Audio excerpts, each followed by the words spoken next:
Hello, and welcome. Tonight, we step into the evening hours of the pillars that held no roof. There are columns rising from the desert at dawn, casting shadows across sand that has buried and revealed them in cycles older than the memory of empires. They stand alone, these pillars weathered by wind, scoured by centuries of sun, their surfaces worn smooth in some places, and pitted in others where the stone has surrendered to time. They hold nothing now. No roof rests upon their capitals. No walls connect them. They are solitary witnesses, marking a threshold that no longer leads anywhere, supporting architecture that has vanished so completely that even its purpose has become uncertain. But they were not always alone. Once, they framed a sacred space. Once, smoke rose between them from altars where offerings burned. Once, pilgrims climbed to these high places, the Bemot, as they were called in the ancient tongue, to worship in ways that later generations would work very hard to forget. This is the Judean wilderness, where stone remembers what scripture has edited.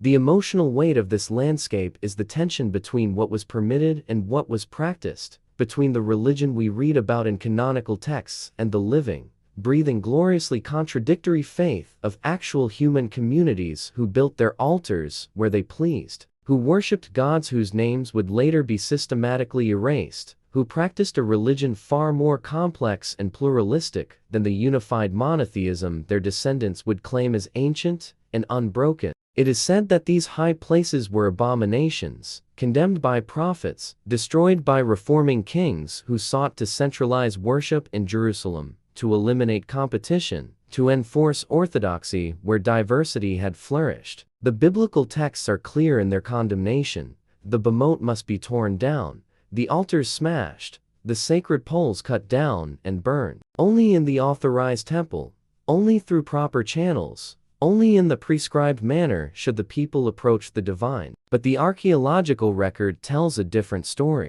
or perhaps the same story, but from another angle, with different emphases, revealing the gap between what authorities commanded and what communities actually did. At Tel Dan, in the far north of ancient Israel, archaeologists uncovered a temple that should not exist according to centralized religious ideology. It dates to the time when worship was supposedly restricted to Jerusalem. Yet here stands evidence of an elaborate cult site, complete with altars and a raised platform serving a community that saw no contradiction between their devotion and their geographical distance from the authorized center. The stones are still there, arranged in patterns that speak of ritual, of regular ceremony, of a living tradition that flourished despite, or perhaps in quiet defiance, of distant prohibitions. At Arad, deep in the Negev, another impossible temple emerged from excavation. Its layout mirrors descriptions of the Jerusalem temple in miniature,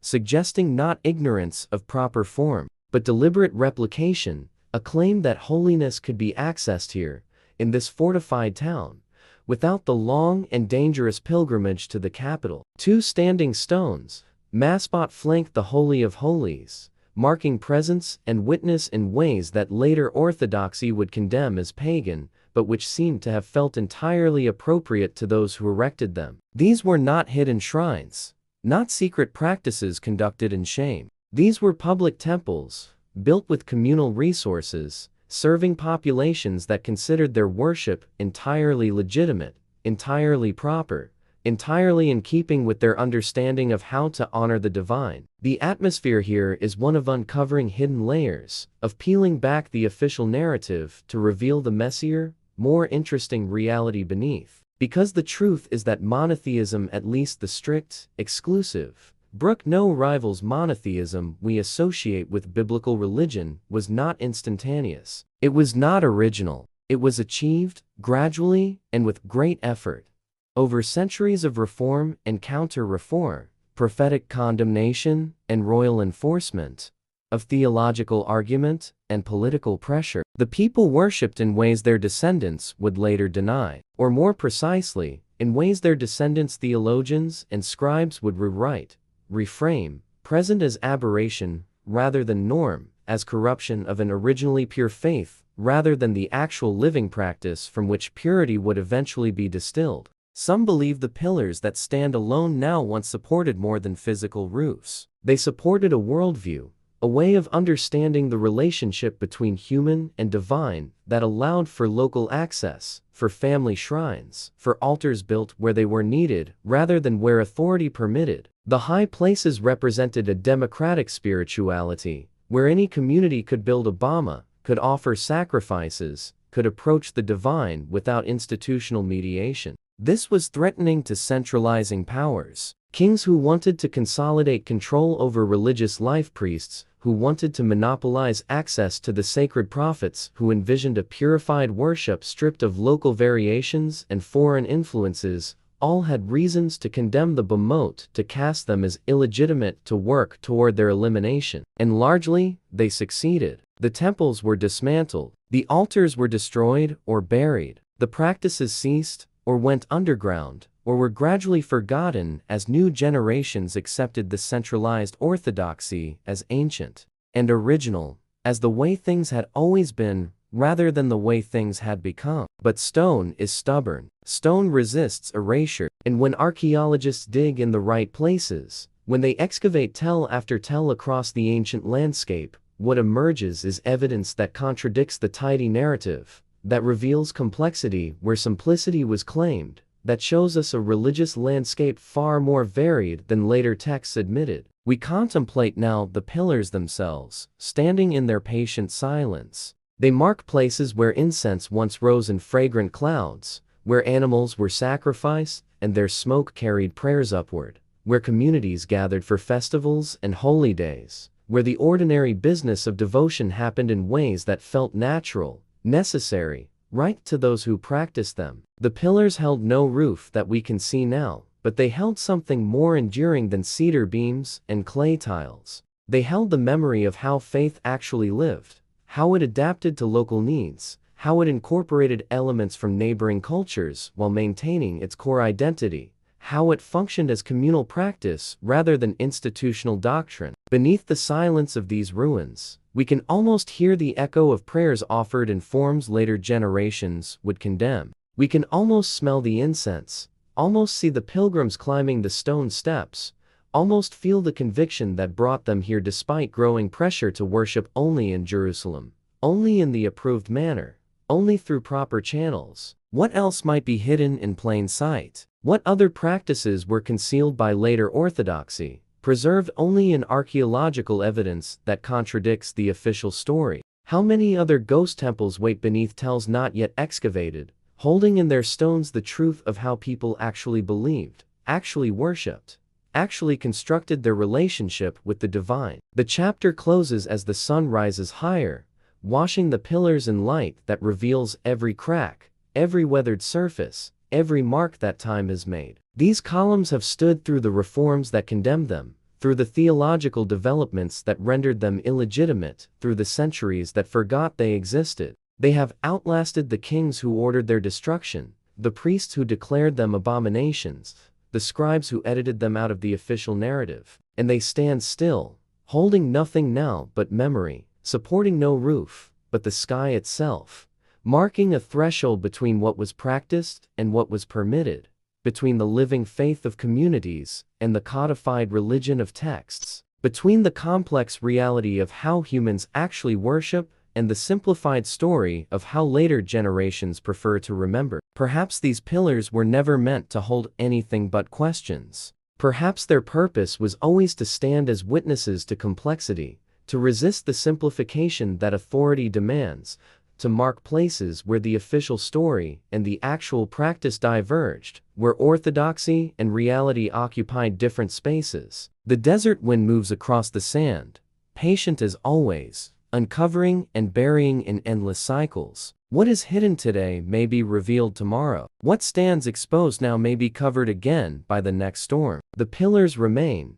indifferent to these cycles, holding their silent testimony, waiting for those who will see them not as ruins of error, but as evidence of truth. The truth that faith is always more complex than doctrine, that practice always exceeds prescription, that the human relationship with the divine is too rich, too varied, too local to ever be fully contained by centralized authority or canonical text. And somewhere, perhaps, other pillars stand waiting beneath sand or soil or the foundations of later buildings, marking other high places, other bemote where worship happened in ways we have forgotten or never knew, holding their own silent witness to the gap between how we remember and how it actually was. The sun climbs higher, the shadows shift, and the pillars that hold no roof continue their ancient vigil, supporting nothing visible, bearing the weight of everything we have forgotten about how faith actually lived when it was young and local and gloriously, impossibly varied. Perhaps that is enough. Perhaps some truths are better held in stone than in text, better preserved in ruins than in scripture, better witnessed by pillars that have outlasted the orthodoxies that condemn them. The desert keeps its counsel, the pillars stand, and the silence they hold is fuller than any words.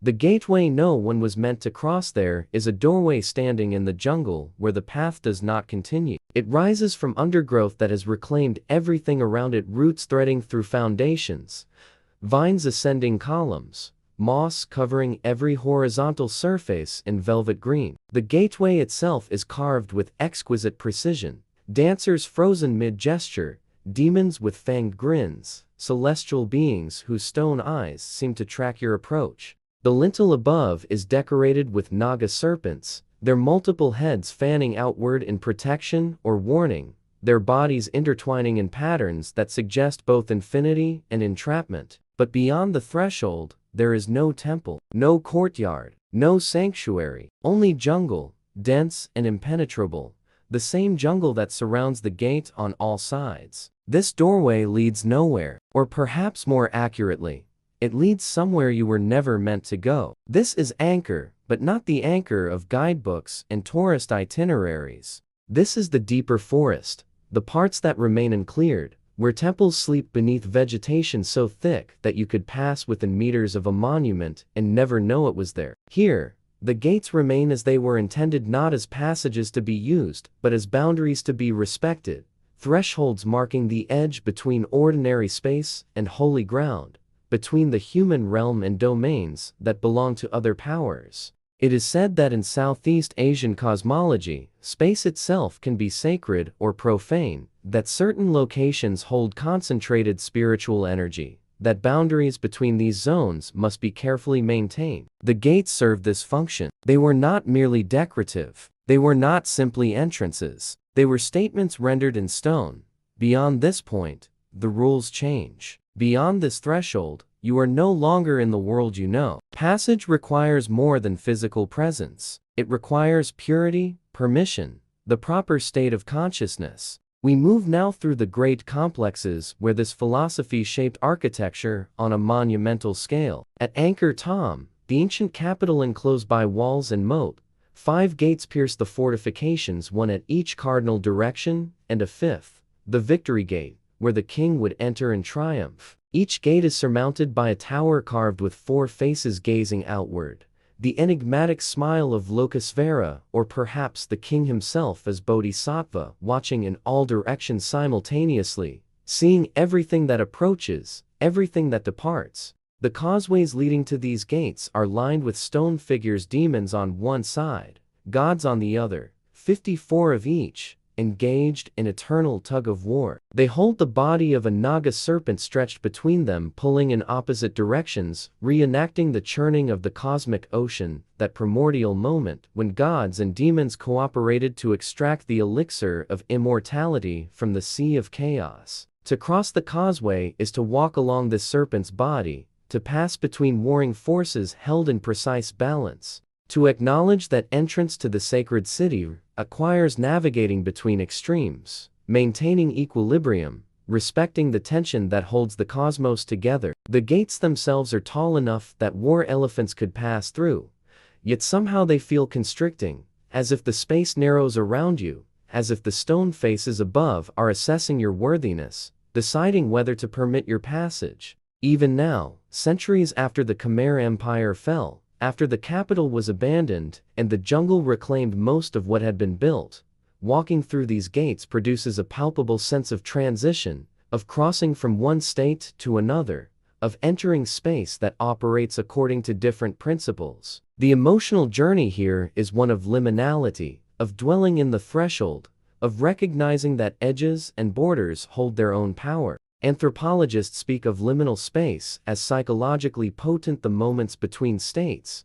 the doorways between rooms, the transitions between roles. In traditional societies, these transitions were often ritualized, marked with ceremony, treated as dangerous moments requiring protection and guidance. The threshold is where you are neither here nor there, where you belong fully to neither the space you've left nor the space you're entering, where transformation happens, where you are most vulnerable and most open to change. The gates of Anchor embody this understanding. They are not simply holes in walls. They are active spaces, charged with meaning, demanding that those who pass through them acknowledge the significance of crossing, that they prepare themselves, that they enter with awareness rather than casual disregard. Some believe that certain gates were meant only for specific individuals, that not every entrance could be used by everyone, that status, spiritual preparation, ritual purity determined which thresholds you were permitted to cross.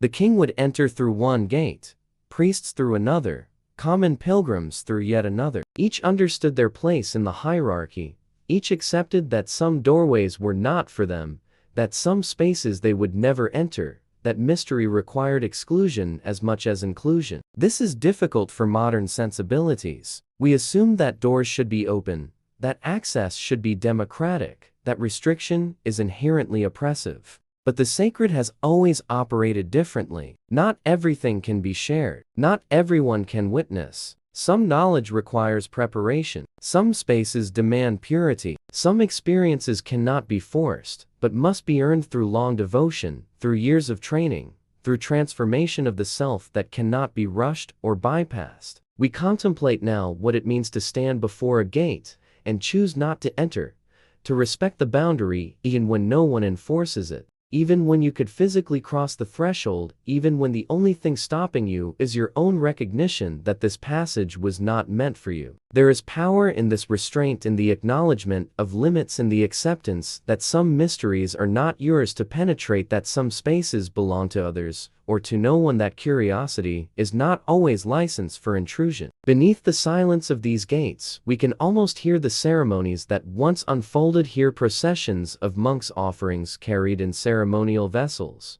chanting in Pali and Sanskrit, the sound of bells and drums marking transitions, blessing passages, protecting those who crossed from ordinary world into sacred precinct. The gates were thresholds in time as much as space.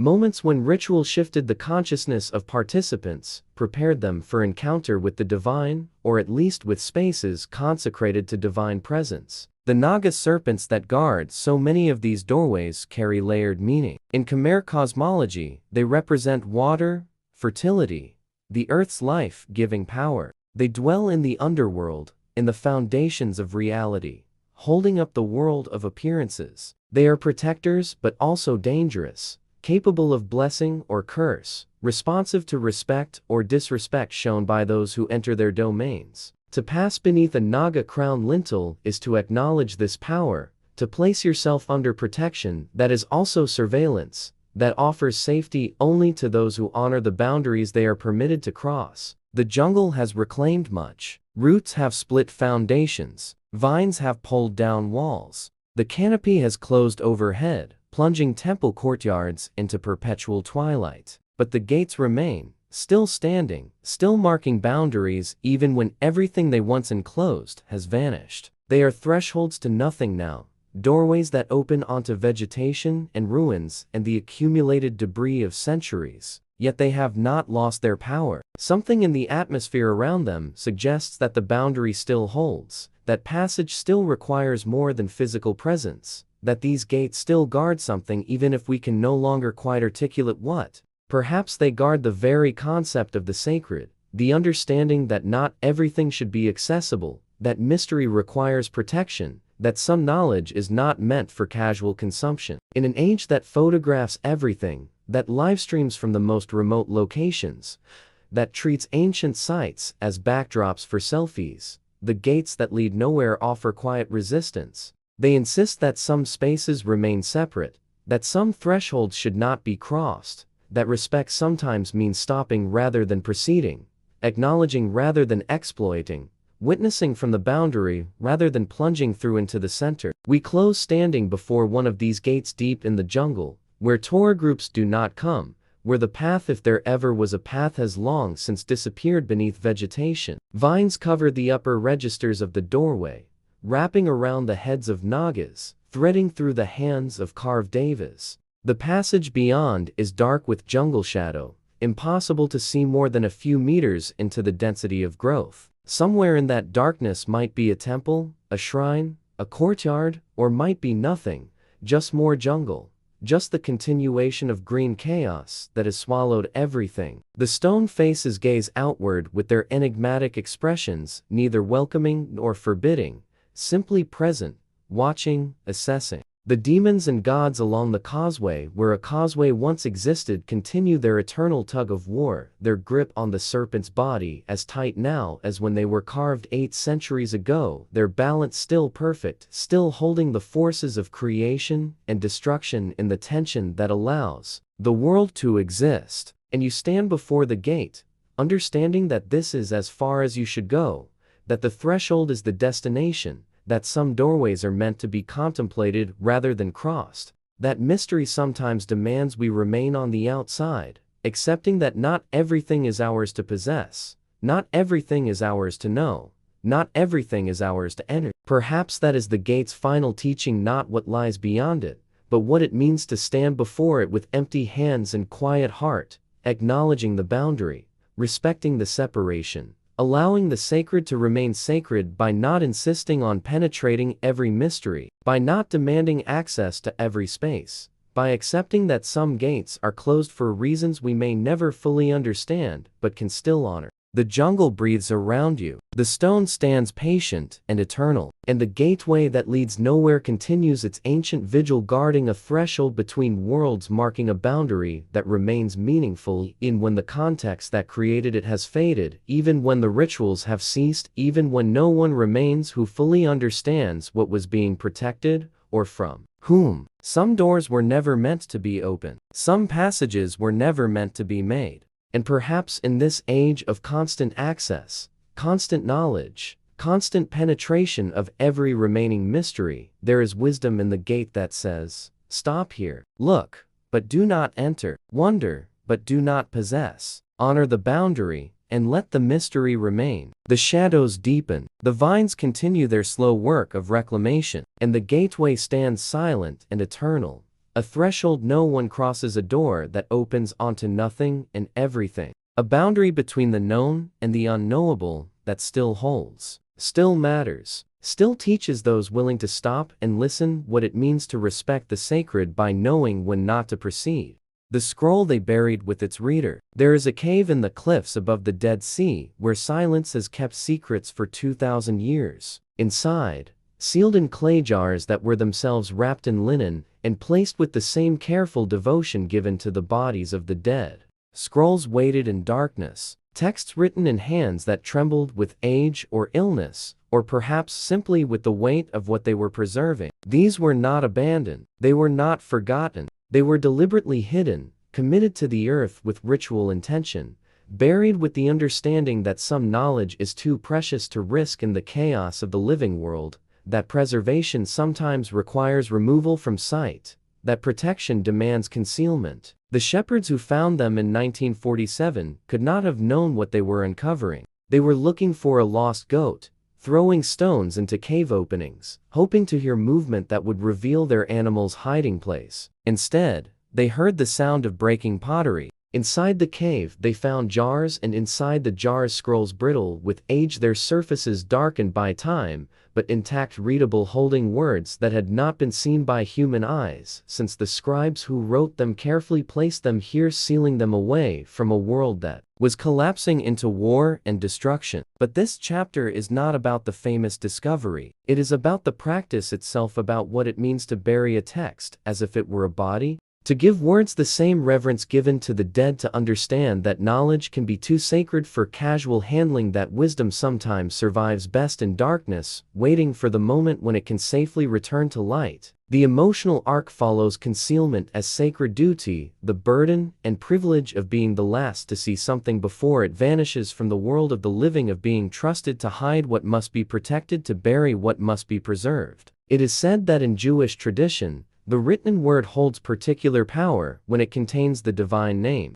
A text inscribed with one of the names of God cannot be casually discarded. It cannot be thrown away like ordinary paper. Even when worn beyond use, when the ink has faded or the parchment crumbled, when the scroll can no longer be read during services or studied by students, it retains its holiness. The name written upon it, even if illegible, sanctifies the entire document. This created a problem and a practice. The problem: what to do with holy texts that have outlived their usefulness but cannot be destroyed. The practice: geneza, a Hebrew word meaning storage or hiding, the ritualized concealment of texts that can no longer be used but must not be desecrated. We explore now the Cairo geneza, perhaps the most famous example of this practice, though it was never meant to be famous, never meant to be discovered at all. In the Ben Ezra synagogue in Fustat, Old Cairo, a sealed storage room accumulated texts for nearly 1,000 years. Every worn Torah scroll,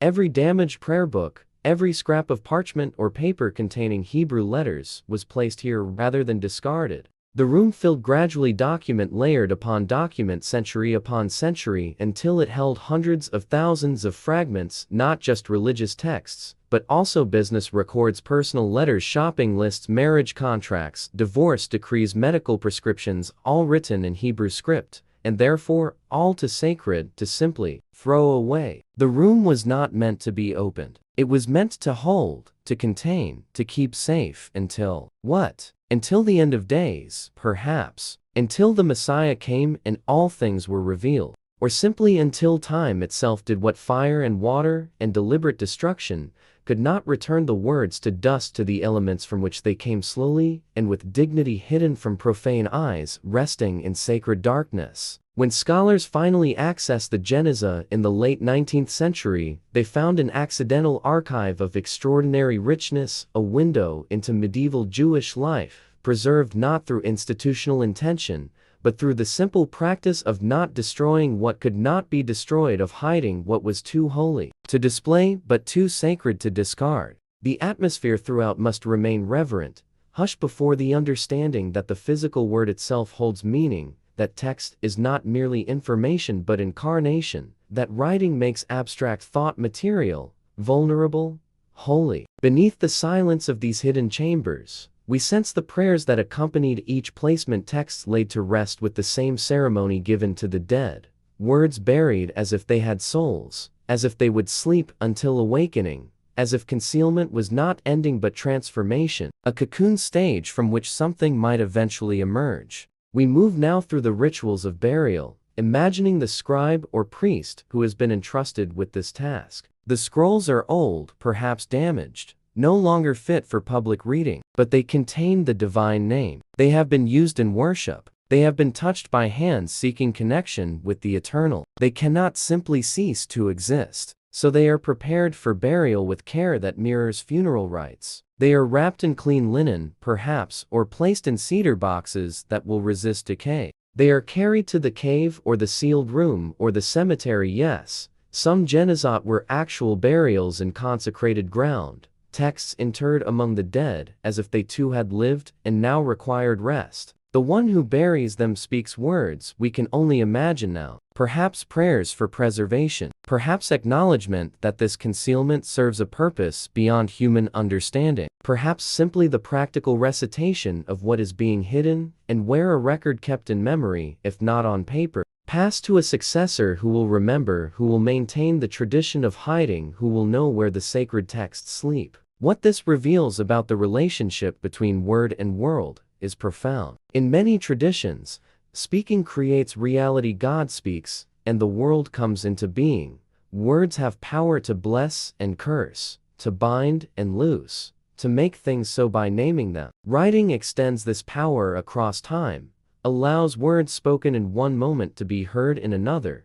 permits the dead to continue speaking, the absent to remain present, the past to instruct the future. But this power makes text vulnerable. If words can create, they can also be destroyed. If text preserves, it can also be lost. If writing makes knowledge accessible across generations, it also makes that knowledge susceptible to fire, flood, decay, and deliberate destruction by those who fear or hate what the words contain. The practice of Geniza acknowledges this vulnerability while refusing to surrender to it. The solution is not to make texts invulnerable, that is impossible. The solution is to hide them, to remove them from the world of use and danger, to place them in protected spaces where time moves differently, where the ordinary forces of destruction cannot easily reach, where they can wait in darkness for whatever comes next. Some believe this practice reveals a profound trust in future generations, a conviction that what is hidden now might be found later by those who will value it,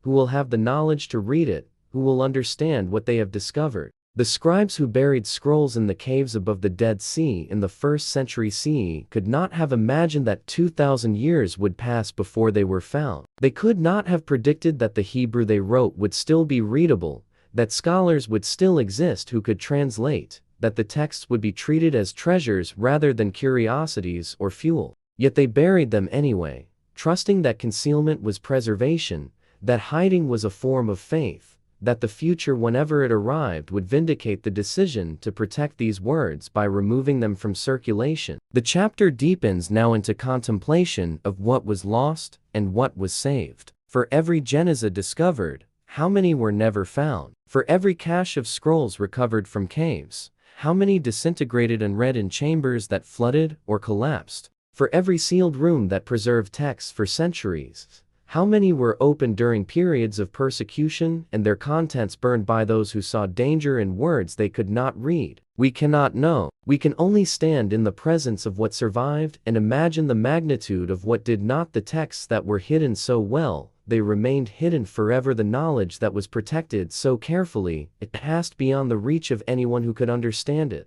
Yet, there is strange comfort in the practice itself, in the understanding that people have always known that some knowledge is worth hiding, that preservation sometimes requires removal from access, that the sacred demands protection, even at the cost of use. We close now in imagination, standing in the cave above the Dead Sea at the moment of burial. The year is 68 CE, perhaps. The Roman legions are advancing. The community at Qumran knows that their world is ending, that the temple will fall, that Jerusalem will burn, that the chaos of war will destroy everything not carefully hidden. So they wrap their most precious scrolls in linen. They place them in jars sealed with clay. They carry them up to caves in the cliffs, caves that are difficult to reach, that require climbing, that are hidden from casual view. They place the jars carefully in the darkness, perhaps arranging them in patterns that have meaning, perhaps simply setting them down with prayers for their preservation. They do not mark the location on any map. They do not leave instructions for retrieval. They simply hide the scrolls and return down the cliff to the settlement that will soon be destroyed,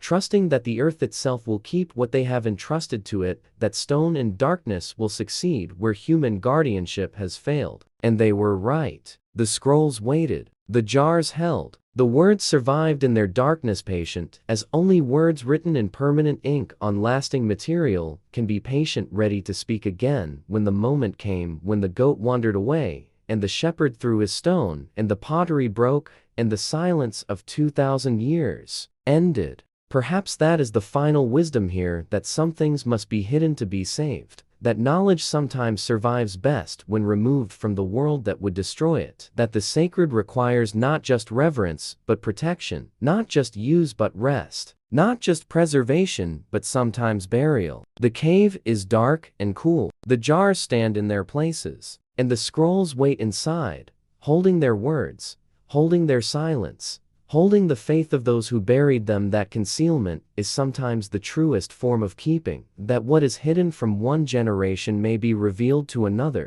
that the word written in lasting ink on lasting material will outlast empires and survive catastrophes and speak again when the time comes. Some voices echo only when we are ready to hear them. Some knowledge reveals itself only when we are prepared to receive it. And some texts must sleep in darkness before they can wake to light, must be buried before they can be resurrected, must be hidden before they can be found. The scrolls rest in their jars, wrapped in linen, committed to stone and silence, and the long patience of the sacred word waiting for its moment to return to the world of readers, of light, of voices speaking across centuries. And somewhere, perhaps, other scrolls wait still in caves not yet discovered, in rooms not yet opened, holding their secrets, holding their silence, holding their faith that concealment is preservation, that burial is a form of trust, that what is hidden now will be revealed when the time is right, when the world is ready,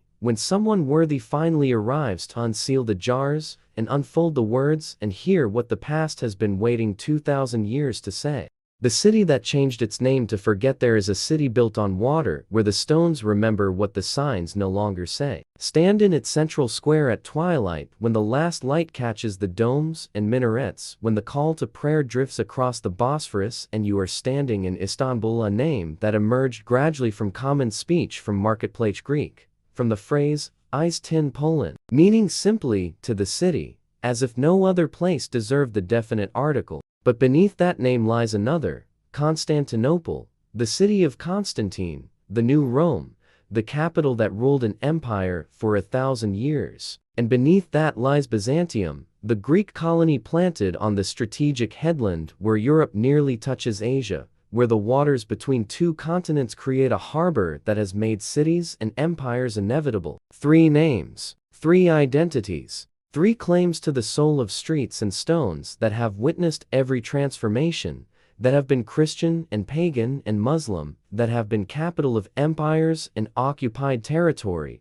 that have been cosmopolitan crossroads and nationalist stronghold, all the while remaining fundamentally themselves shaped by water and geography, by the curve of coastline and the narrowness of straits, by the fact that whoever controls this place controls passage between worlds. But this chapter is not about Istanbul alone. It is about the pattern itself, about what happens when cities must change their names to survive, when conquest or revolution or independence demands that places forget what they were called in order to become what they will be called. It is about the archaeology of nomenclature, the layers of identity that accumulate in geography, the way that names carry power and memory and claim. And how deliberate forgetting never quite succeeds, because stone remembers what officials command us to forget. The emotional journey moves through these layers like a hand moving through water, feeling the currents of history that still flow beneath surfaces that appear calm. It is said that to rename a city, is to remake it to assert control, not just over present reality,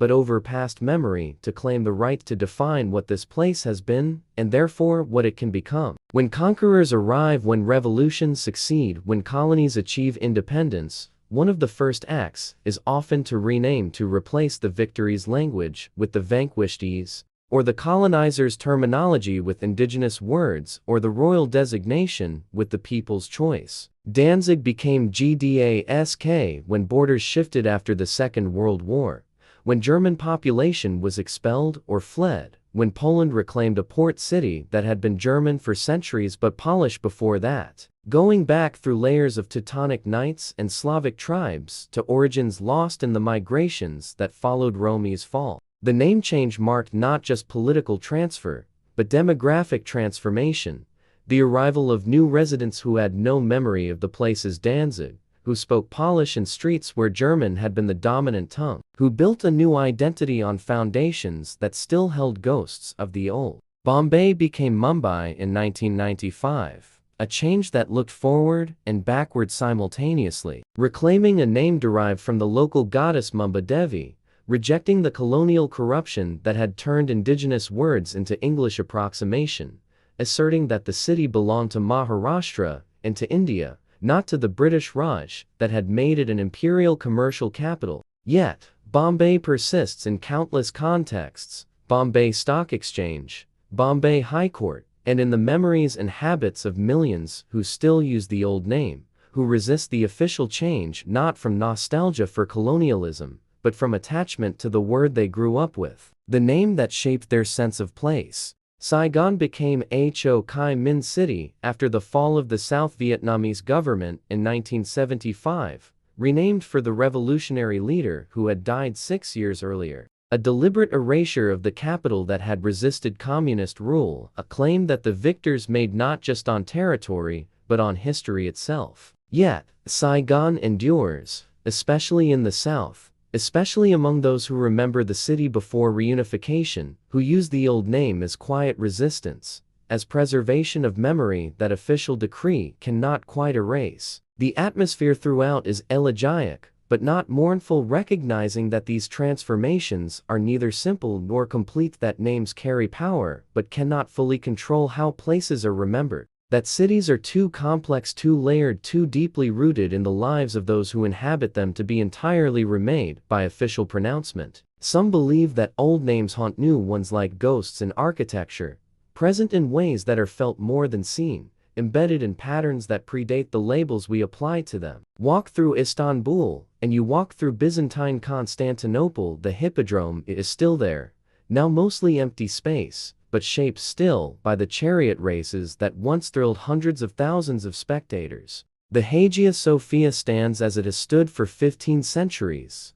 built as church, converted to mosque, secularized into museum, and recently converted back to mosque, each transformation leaving layers in its stones, in its mosaics that were plastered over and then revealed again, in the Arabic calligraphy that hangs beside Christian imagery, in the architectural palimpsest that no single name can encompass. We contemplate now the archaeology of nomenclature, the places where old names survive despite official erasure. In attics across renamed cities, old street signs gather dust, metal or porcelain markers bearing names that no longer appear on maps, preserved by families who could not quite bring themselves to discard them, who saved these fragments of urban identity even when displaying them might be dangerous, or at least conspicuous. In archives, maps accumulate showing the same streets under different names, cartographic palimpsests that reveal the city rewriting itself across time. And in the memories of elderly residents who still use forbidden words, who say Bombay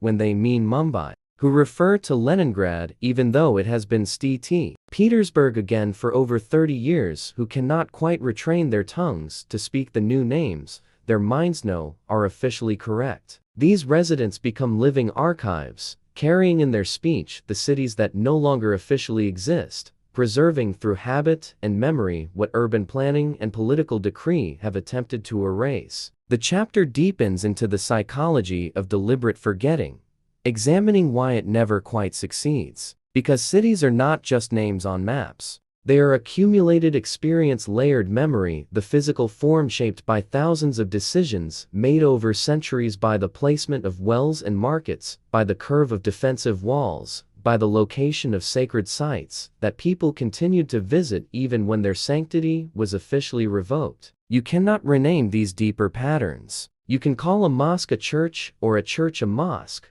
but the building remembers its construction, holds in its stones the prayers of those who built it, carries in its very architecture the worldview of its creators. You can change street names, but the streets still curve where ancient paths once curved, still follow topography shaped by water and slope, still connect neighborhoods whose relationships were established long before any of the current names were applied. Beneath the silence of official history, the stones speak their own language. They remember what the signs no longer say. They preserve what the documents are instructed to forget. They hold layers that no decree can erase because the layers are physical, structural, woven into the very substance of the city itself. We close now in a renamed square, standing before a monument that has witnessed every transformation this place has undergone. Look closely at its base, and you can see them: 3 different names carved into the same stone, each from a different era, each claiming truth, each representing a moment when those in power believed they could control memory by controlling language. The first name is barely legible now, its letters worn by weather and time, but still present if you know how to look, if the light hits the stone at the proper angle. This was what the place was called in its beginning, in the language of those who first made it significant enough to name officially, to mark on maps, to treat as destination rather than simply location. The second name is clearer, carved deeper, the product of conquerors who understood that monuments are tools of memory, that to control what people remember you must control what they see, what they read in stone and bronze, what the city's very fabric tells them about who has power and who defines truth. This name lasted longer than the first, became familiar, became the word that generations used without thinking, without questioning, simply accepting it as the natural name of the place, until it wasn't anymore. The third name is newest, its letters still sharp, still clearly readable, carved by current rulers who believe their name will be the last, who cannot imagine that someday their certainty will seem as dated as the previous names seem now, that future generations might look at their confident carving and see historical artifact rather than permanent truth. But look closely and you realize the stone was not replaced. Each regime simply carved over what came before, leaving traces, creating palimpsest. The monument has become archaeological, its surface holding layers of identity, each one claiming permanence, each one eventually superseded, but never entirely erased. Perhaps this is the real lesson, that cities are too old, too complex, too deeply layered to be controlled by any single name, that every attempt to rename is really an addition rather than replacement, that the old identities survive beneath the new ones, dormant but not dead, waiting in the stone and the water and the patterns of streets for someone who knows how to read them. The light fades from the square, the monument stands in gathering shadow, and the three names wait in their stone, each true in its moment, each partial in its claim, each haunted by what came before and what will come after, bearing witness to the impossibility of making any city forget completely, of erasing any identity entirely,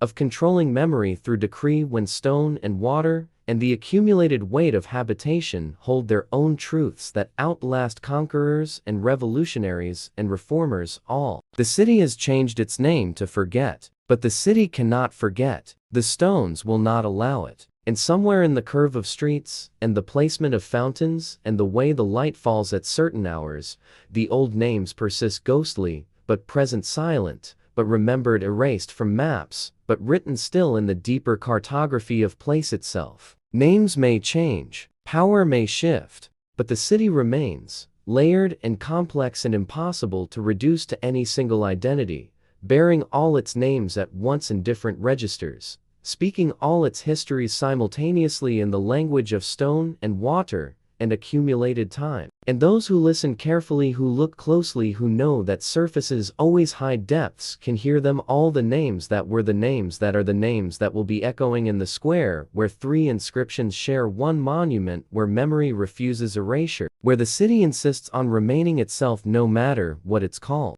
The river that remembers everything. There is water moving through the desert, and it has been moving since before memory began. The Nile flows north through landscapes that would be uninhabitable without it, carrying life from the highlands of Ethiopia and the lakes of equatorial Africa, through thousands of miles of sand and stone, till it spreads into the delta and surrenders itself to the Mediterranean. For 6,000 years of recorded history and countless millennia before, this river has been the reason civilization was possible here. Its annual floods providing the water and silt that made agriculture feasible in a land that receives almost no rain. Its rhythms governing the entire calendar of planting and harvest, of famine and plenty, of survival and collapse. But water holds memory differently than stone. Stone remembers in fixed form, in the carvings that weather but persist, in the monuments that stand as long as they stand and then crumble all at once.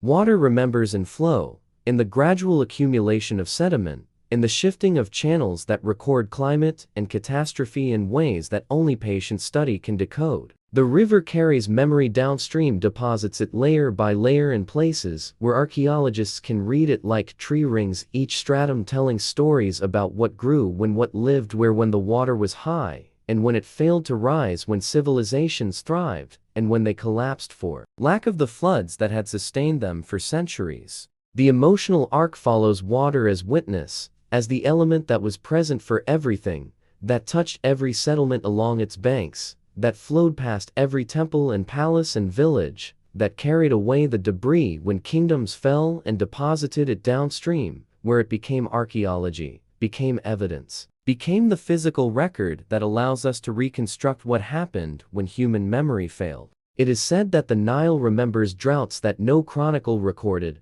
catastrophes that happened before writing, climatic shifts that forced entire populations to abandon regions they had inhabited for generations. The sediment cores taken from the delta reveal these events in chemical signatures and pollen counts in the absence of certain species, and the sudden presence of others in layers of dust that mark years when the flood did not come, when the inundation failed, when people must have watched the river anxiously waiting for water that never rose to the expected level. The Old Kingdom of Egypt collapsed around 2200 BCE, after centuries of stability, after the building of the Great Pyramids, after the establishment of bureaucratic systems that seemed permanent. Why? The texts from the period speak of chaos and disorder, of provincial governors asserting independence, of central authority failing. But the river sediments tell another story underneath the political one: decades of insufficient floods, of drought that gradually undermined the agricultural surplus that had funded the pyramids,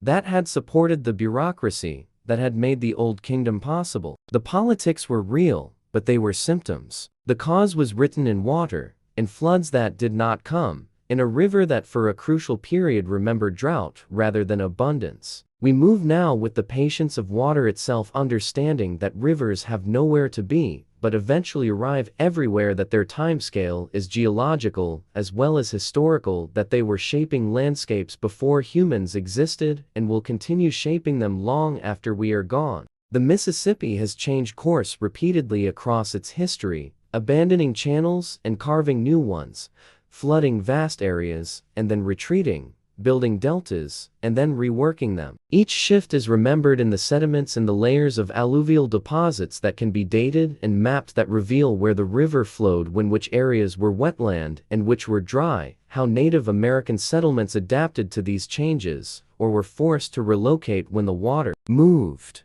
European settlers tried to fix the river in place, to build levees that would prevent flooding, to establish permanent channels that would not migrate. But the river remembers its older patterns, pushes against the constraints, occasionally breaks through in floods that reclaim territory, that remind us that water cannot be permanently controlled, that it remembers where it wants to flow even when we have tried to make it forget. The Ganges descends from Himalayan glaciers and crosses the plains of northern India, sacred to Hindus, as the physical manifestation of the goddess Ganga. The river that flows from heaven to earth, that purifies those who bathe in it, that receives the ashes of the dead and carries them toward the ocean. The spiritual significance is ancient, but the river's physical memory is older still. Sediments recording monsoon cycles, glacial advances and retreats, the rise and fall of civilizations that depended on its waters. The Yellow River in China has flooded so catastrophically,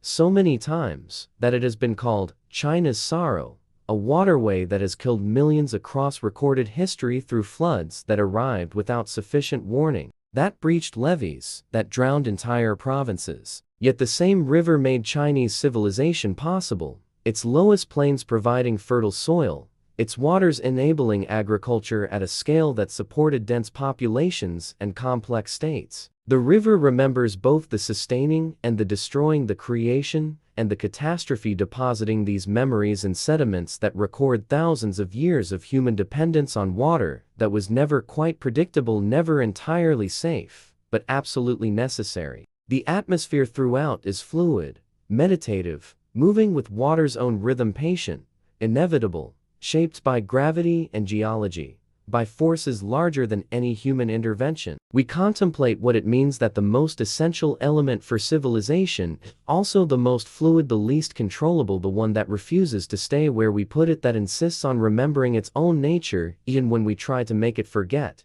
Some believe that rivers carry not just physical memory, but spiritual significance, that water's role in creation myths and purification rituals reflects something deeper than metaphor. Some intuition about water as the substance that connects all living things, that cycles through every ecosystem, that was here before life, and is necessary for life, and will outlast any individual manifestation of life. Baptism in rivers appears in Christianity, in the Jordan where John baptized Jesus, in countless streams where believers are immersed as symbol of death and rebirth, of the old self washed away, and the new self emerging. The symbolism draws on water's actual properties, its ability to cleanse, its association with renewal, its necessity for life, but also on something less tangible, some sense that moving water carries away what is finished, that surrender to current is surrender to forces larger than individual will. That immersion is transformation. In Hinduism, the Ganges is herself divine, and to die beside her waters, or to have one's ashes committed to her flow, is to achieve moksha, liberation from the cycle of rebirth. The river carries the dead toward the ocean, toward dissolution, toward the merging of individual existence with the cosmic whole. This is not merely disposal of remains, but active participation in the sacred nature of water, in its role as the medium through which life returns to its source. In ancient Egypt, the dead were sometimes committed to the Nile, their bodies or their possessions consigned to the river that had sustained them in life, trusting the water to carry them to whatever came next. The river that remembered everything about life would also remember death, would carry these memories downstream, would deposit them in sediments where archaeologists would eventually find them, would read in the placement of offerings and the construction of boats how the living understood the journey of the dead. The chapter deepens now into contemplation of why water represents both creation and dissolution, why it is both womb and tomb, why flood myths appear in cultures worldwide, why rivers are boundaries between worlds and so many traditions. Perhaps because water is transformation itself, the substance that moves between states, that is liquid and solid and vapor, that falls as rain and rises as mist, that can nurture or destroy, that gives life,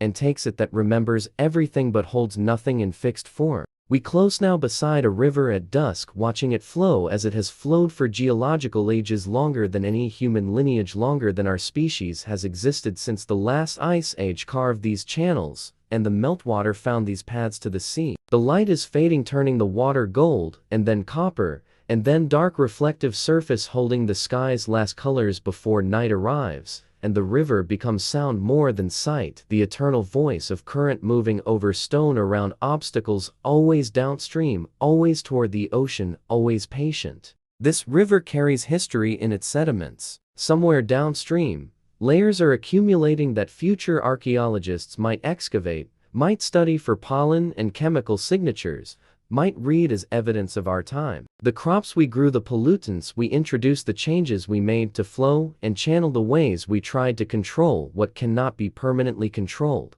The river remembers droughts we have not yet experienced, remembers floods that will come in futures we cannot predict, remembers climate patterns that operate on timescales longer than civilization, that make centuries seem like moments, that put human concerns into perspective so vast that our urgencies become whispers against water's eternal patient flow. It remembers the first settlements on its banks, the first humans who understood that water meant life, who built near the river despite knowing it would sometimes flood, who developed the technologies of irrigation and flood control, who created the agricultural surplus that made cities possible, that freed some people from the work of food production to become scribes and priests and artisans and rulers, that allowed the development of everything we call civilization. And it will remember whatever comes next. The river does not prefer any particular human arrangement. It does not care about our politics or our religions or our ambitions. It simply flows, as it has always flowed, as it will continue flowing long after the last human voice has fallen silent, carrying whatever we leave behind, depositing it downstream, adding our layer to all the other layers that record the rise and fall of species and civilizations and geological epochs. Perhaps that is the wisdom here, that some things are larger than us, older than us, more patient than we can comprehend. That water remembers on timescales that make our histories seem like the blinking of an eye. That the river was here before we arrived and will be here after we are gone, carrying its memories, depositing its sediments, flowing toward the ocean with the same patient inevitability it has shown since ice ages carved these channels and gravity pulled water toward the sea. The current moves past, unhurried, unstoppable. The sound is constant, soothing, eternal. And somewhere in the darkness, the river continues its work of remembering everything,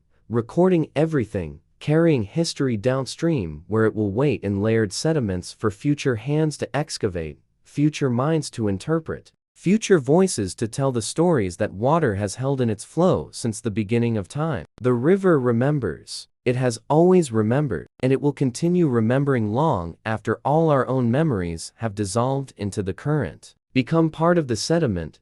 Join the layers that tell the story of water's journey through landscapes it shapes and civilizations it sustains and catastrophes it survives, flowing always, patient, always, remembering everything in its own silent language of sediment and flow. The sound that echoes in empty chambers there is a theater carved into a hillside in Greece where silence holds the memory of voices that have not spoken for 2,000 years. Stand at the center of the orchestra at Epidaurus, in the circular space where actors once performed tragedies and comedies for audiences of 14,000, and drop a coin. The metallic ring will carry to the highest tier with perfect clarity, arriving at distant ears as distinctly as if you stood beside them. Whisper, and those in the back rows will hear you. Speak in conversational tone, and every syllable will reach every seat, shaped by limestone rows that curve with mathematical precision, by angles calculated not through modern acoustics, but through patient observation and inspired geometry. This is not accident. This is intention rendered in stone architecture, designed not just for the eye, but for the ear, space engineered, so that sound would behave in specific ways, so that the human voice would carry farther and clearer than seemed natural, so that performance would reach every spectator with the same emotional weight regardless of their distance from the stage. But the question that opens this chapter is not how, though the how is remarkable, involving the texture of stone, the angles of seating, the absence of echoes that would muddy clarity. The question is why. What did it mean to ancient cultures that spaces should shape sound in these ways? What understanding did they possess about the relationship between hearing and meaning, between acoustic experience and emotional impact, between the place you occupy and what you can perceive? It is said that sound was sacred technology, that ancient architects understood something we have partially forgotten in our age of electronic amplification and recorded audio, that where you hear something affects what you hear. That space is not neutral container, but active participant. That architecture can transform voice into something more than voice, can make the human seem divine, can turn speech into ceremony and ceremony into transcendence. The emotional journey follows this recognition, moving through spaces where sound was manipulated with the same care given to visual proportion, where acoustic engineering was as important as structural stability, where the auditory experience was central to the space's purpose and meaning. We move now through whispering galleries, through corridors and domes where architectural geometry creates impossible conversations. In the Whispering Gallery of St. Paul's Cathedral in London, words spoken softly at one point on the circular walkway, clearly at the opposite side, transmitted by the curved wall, traveling the long way around while remaining perfectly audible, creating the eerie sensation of hearing someone speak directly into your ear when they stand 100 feet away. This effect appears in other structures in certain Turkish mosques, in the Temple of Heaven in Beijing, in echo chambers where sound reflects and focuses in ways that seem magical but follow precise physical laws that ancient architects intuited if not fully understood in modern scientific terms. These were not accidents. These were deliberate designs, spaces created to facilitate specific acoustic experiences,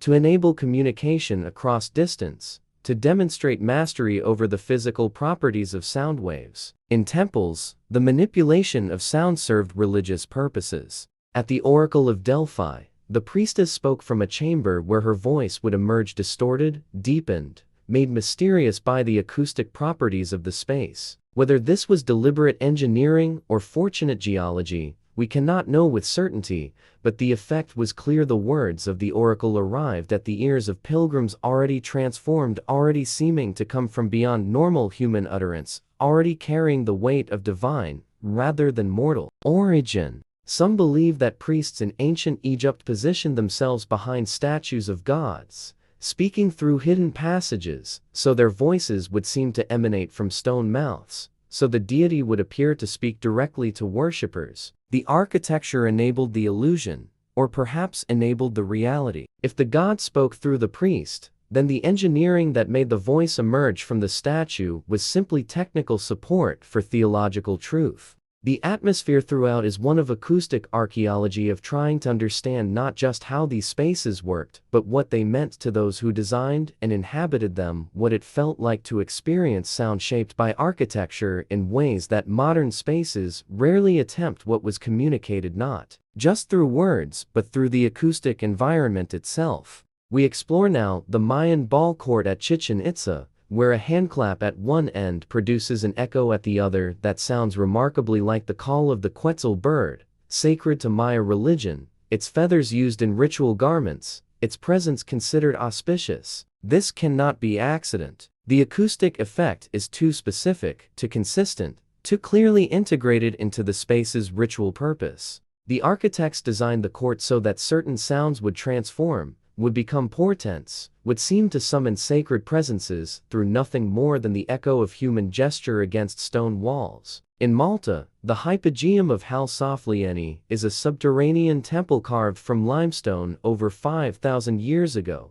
its chambers descending 3 levels into the earth. Researchers have discovered that male voices speaking in certain chambers resonate at frequencies around 110 Hz, a frequency that neurological studies suggest affects brain activity, particularly in areas associated with emotion and language processing. When participants listen to sounds at this frequency, brain scans show altered patterns of activity. Whether Neolithic architects knew this scientifically or simply observed that sound in this space produced altered consciousness, the effect remains. The temple was designed to manipulate awareness through acoustic resonance, to use sound as technology for affecting human perception and perhaps spiritual experience. The Gothic cathedrals of medieval Europe represent another form of acoustic engineering, spaces where every proportion was calculated not just for visual grandeur, but for sonic beauty. The high vaulted ceilings, the stone walls, the precise angles of nave and transept, all of these created reverberation times that made Gregorian chant float and sustain. That turned singing into architecture made of sound, that transformed human voices into something that seemed to fill space and time simultaneously, to exist in multiple moments at once as echoes layered upon echoes until the boundary between singing and listening dissolved. The chapter deepens now into what is lost when we experience these spaces in silence, or with modern amplification that bypasses the acoustic properties the architects so carefully engineered. Because we see these places now mostly empty, mostly quiet. The theaters host occasional performances, but with electronic sound systems that render their natural acoustics irrelevant. The cathedrals are museums or tourist sites where silence is enforced, where the chant that shaped every acoustic decision no longer sounds. The temples have been emptied of their rituals, their careful acoustic engineering serving no purpose, their sound-shaping properties evident only to specialists who study them rather than communities who use them. Beneath the silence, we can almost hear what was,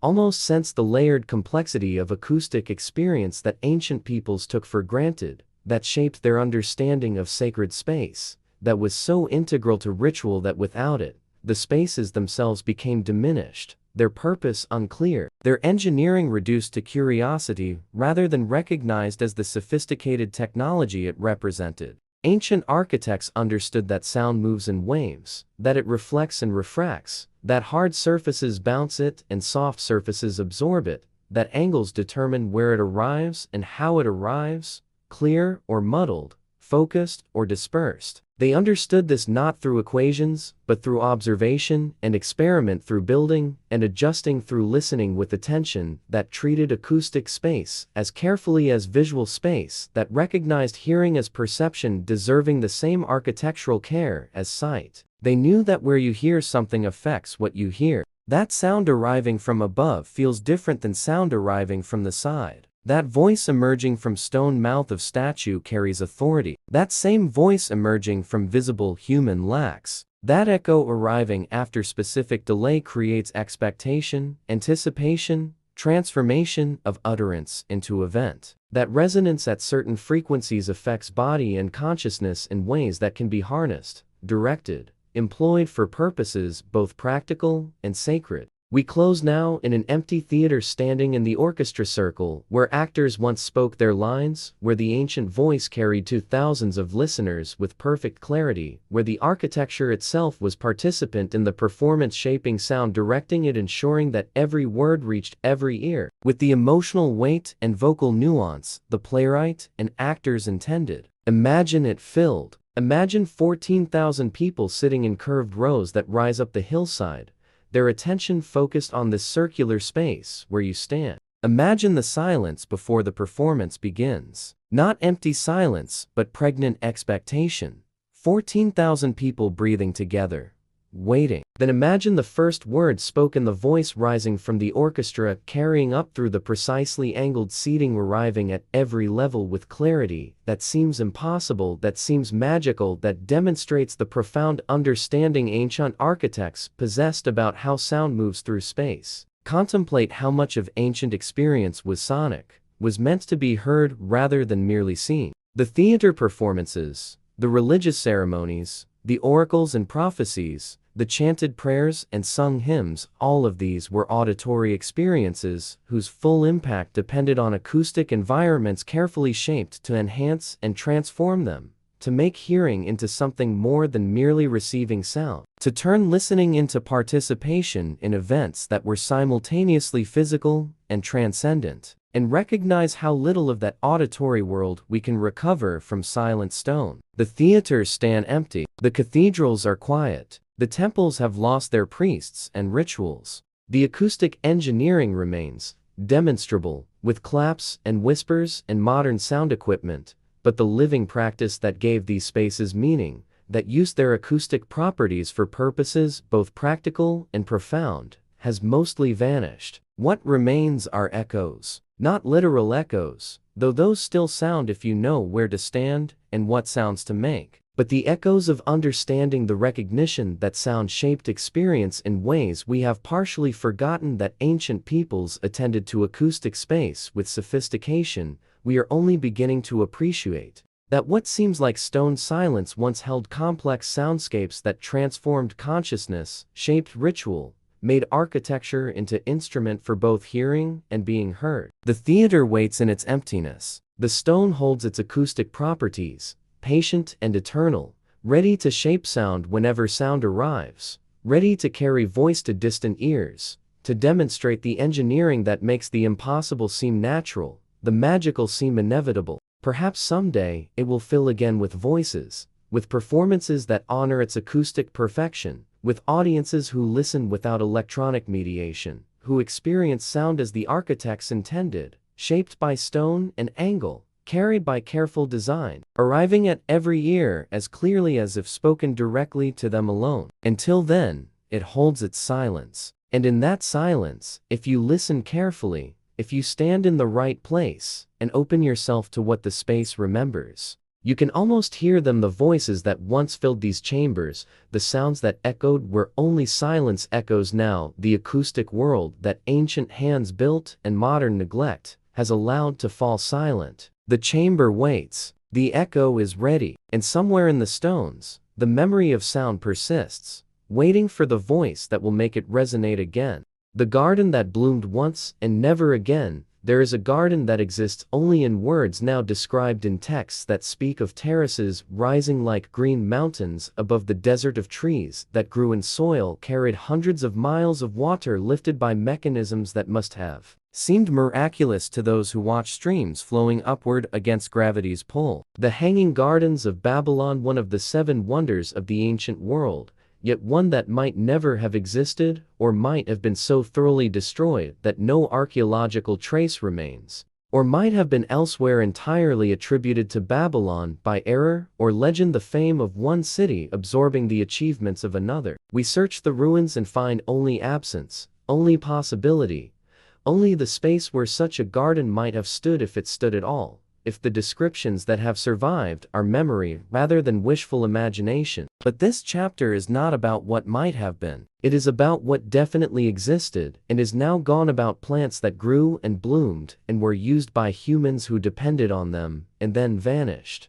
Not through natural extinction, but through patterns of cultivation and exploitation that favored certain species and drove others beyond the edge of survival until they winked out entirely, leaving only descriptions and text images on pottery names that no longer correspond to anything living. The emotional arc follows the fragility of botanical knowledge, the recognition that much of ancient medicine and cuisine depended on plants we can no longer access, whose properties we know only from accounts written by people who used them, who praised or criticized their flavors and effects, who never imagined that someday these plants would exist only as words on parchment, as drawings on tomb walls, as pollen grains preserved in sediment that reveal they once grew here, but do not show us how to grow them again. It is said that silphium was worth its weight in silver, a plant that grew wild along the North African coast near Cyrene, prized by Romans for its use as seasoning and medicine, exported across the Mediterranean, depicted on coins referenced in text from Pliny to Apicius.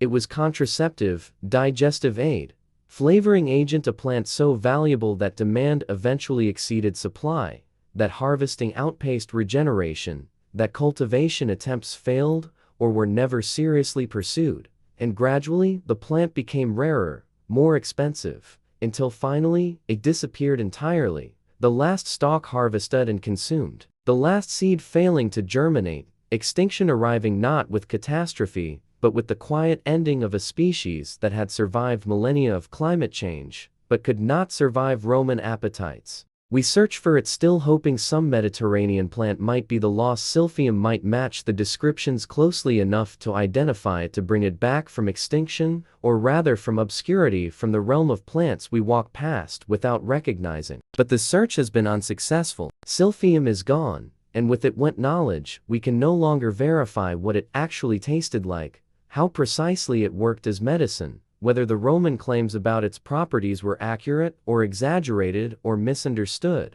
Some believe this is not unique, that other plants mentioned in ancient texts have vanished without being recognized as lost, that botanical extinction happened more frequently than we realized, that the species ancient peoples depended on and the species that survived to modern times are not identical sets, that there are gaps we haven't even noticed because the plants vanished before systematic botany began cataloging them. We move now through the murals at Pompeii, where gardens are depicted in frescoes that preserve the appearance of spaces the eruption of Vesuvius buried. The paintings show plants in careful detail, flowers and trees and herbs arranged in patterns that suggest actual gardens rather than idealized fantasies. Yet when modern botanists study these images, they struggle to identify every species. Some are clearly recognizable, others are ambiguous, possibly varieties that no longer exist, possibly artistic stylization that makes identification uncertain, possibly plants that grew in Roman Italy but have since vanished from the region or from cultivation entirely. In Egyptian tombs, sealed chambers have preserved seeds for thousands of years. Sometimes these seeds germinate when planted by archaeologists and researchers, growing into plants that reveal ancient agricultural varieties lost to modern cultivation. Wheat and barley strains that Egyptians grew, but that were gradually replaced by other varieties that yielded more or resisted diseases better, or simply became favored for reasons now obscure. These resurrected plants show us glimpses of ancient agriculture, prove that seeds can hold life for longer than seems possible, suggest that other extinct crops might be recoverable if we found the right tombs, the right sealed jars, the right conditions of preservation. But most ancient varieties are gone, entirely replaced by continuous cultivation that selected for certain traits over generations until the original forms no longer existed, until what the ancients ate and what we eat are related but distinct.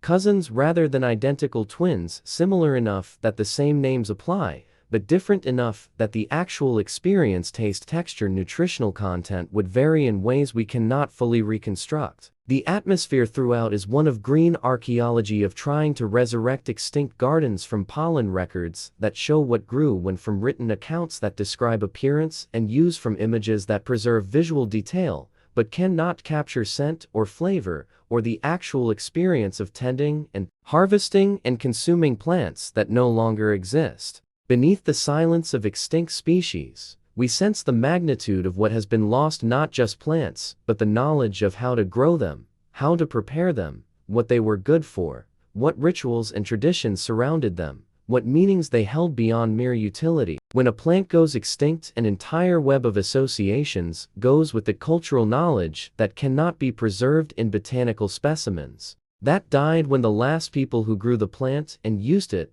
and passed forward their understanding to the next generation were interrupted by war or play or simply changing fashion that made other plants preferable. We contemplate now the cedars of Lebanon, massive trees that once covered mountain slopes, prized for their wood resistant to rot, fragrant, strong enough to span great distances as beams in temples and palaces. The Epic of Gilgamesh describes cedar forests that took days to cross. The Bible references them repeatedly as symbols of strength and majesty. Egyptian pharaohs and Mesopotamian kings imported cedar from Lebanon, paying premium prices for timber that would last centuries, that would demonstrate their power through the grandeur of their construction. But the forests were logged faster than they could regenerate. The ancient groves gradually shrank, contracted to smaller areas, until finally only remnant patches survived, protected now, but representing a tiny fraction of the forests that once existed.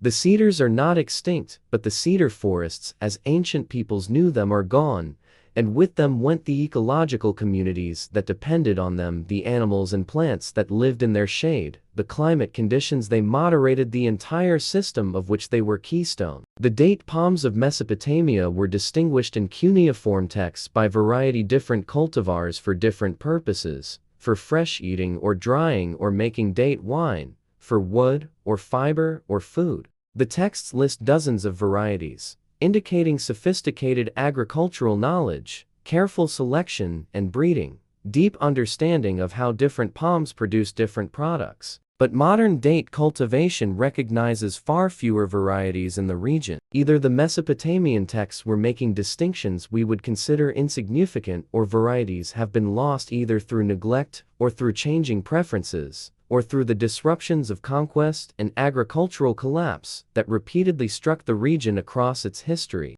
Roman wine was legendary, particular vineyards producing grapes prized across the empire, mentioned in texts with the same specificity. Modern wine culture applies to French regions or California valleys, but the grapes themselves, the specific varieties that Romans cultivated, cannot be identified with certainty among modern cultivars. Either they persist under different names, or they were lost during the medieval period, when viticulture contracted, when many Roman practices were abandoned or forgotten, when the detailed knowledge of which grapes grew best where and produced what flavors was not maintained and had to be reconstructed slowly across centuries. The chapter deepens now into what this means for understanding ancient experience, for recognizing how much the sensory world has changed. Even in landscapes that appear continuous, the Mediterranean still grows olives and grapes, still looks superficially similar to how it must have looked in Roman times. But the specific varieties have changed. The wild plants have shifted. The forests are smaller or gone.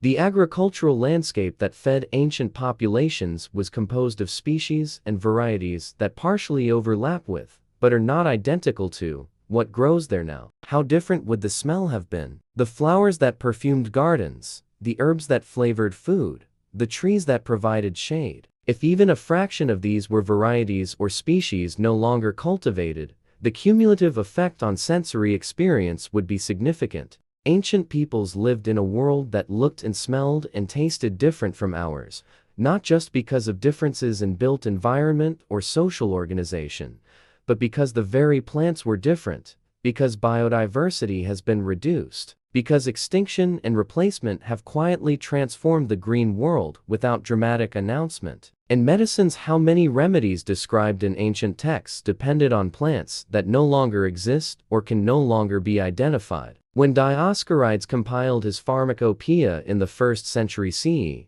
describing hundreds of medicinal plants and their uses, he was recording knowledge accumulated over centuries, passed down through traditions of healers and herbalists. But can we identify every plant he describes? Can we verify the effects he claims? For some, yes. For others, the identification is uncertain, the plant possibly extinct or possibly still existing, but under different names. The knowledge partially preserved but incomplete, like trying to follow a recipe when several ingredients are no longer available and you are not entirely sure what they were anyway. We close now in imagination, standing in a garden that bloomed 3,000 years ago, in Babylon or Egypt or somewhere else entirely, a garden tended by hands that knew each plant intimately, that understood through observation and inherited wisdom what each species needed, what it provided, how it fit into the larger pattern of cultivation and use that sustained the community. The air is fragrant with flowers that no longer exist, that released scents we can only read about, that attracted pollinators that moved in patterns shaped by plant species that are now gone. The trees provide shade from leaves that would look slightly wrong if we could see them now, varieties that fed ancient populations, but were replaced by other cultivars that better fit later needs or preferences, or simply won the lottery of agricultural fashion. The gardener knows each plant by name,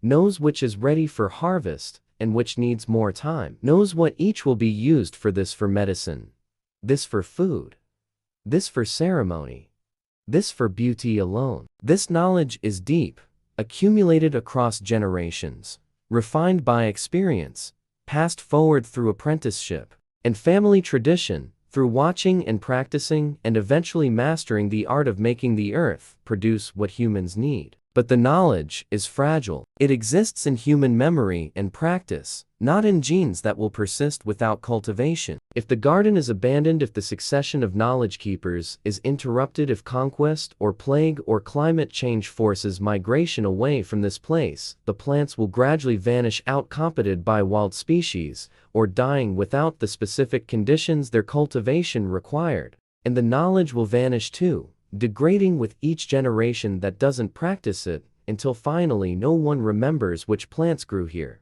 which varieties were favored, what techniques made this garden productive. Perhaps that is what happened. Perhaps countless gardens bloomed once and never again, their species lost, their knowledge forgotten, their very existence preserved only in texts that later readers puzzle over, trying to match names to living plants, trying to resurrect from words what once grew in soil, but has now returned entirely to dust, to the earth that has forgotten what it once nourished, that grows different species now, that holds no memory of the garden that bloomed here before everything changed. The sun sets on the imagined garden. The fragrance fades, and somewhere in the silence where green memory rests, the extinct plants wait in their permanent absence, known only through descriptions, mourned only by those who realize they're gone, teaching us that even the earth itself can forget, that even living things can become words. That extinction takes not just animals but plants, not just wilderness but gardens, not just species but varieties, and with each loss goes knowledge that cannot be recovered, experience that cannot be reconstructed, a sensory world that bloomed once and will never bloom again. The garden is gone, the plants have vanished,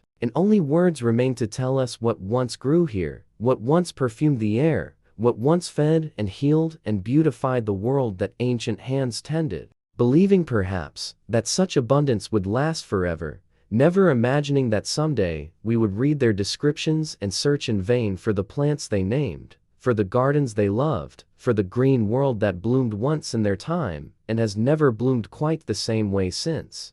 The star they named before it vanished. There is darkness above the desert, but it is not empty. Look up on a moonless night, far from the electric glow that has made the stars strangers to most of humanity, and the sky reveals itself as the ancients knew it, a vast canvas of light patterns emerging from chaos, stories written in configurations of distant suns that have traveled unimaginable distances to reach your eyes in this particular moment, to participate in the eternal conversation between Earth and cosmos. Ancient astronomers knew the sky with an intimacy we have mostly lost. They watched it, not occasionally, but constantly, tracking the movements of planets and stars across seasons and years and lifetimes, noticing when something appeared that had not been there before, when something that should be visible was suddenly absent, when brightness changed or position shifted, or the expected pattern was disrupted by something new, something transient, something that challenged the assumption of celestial permanence.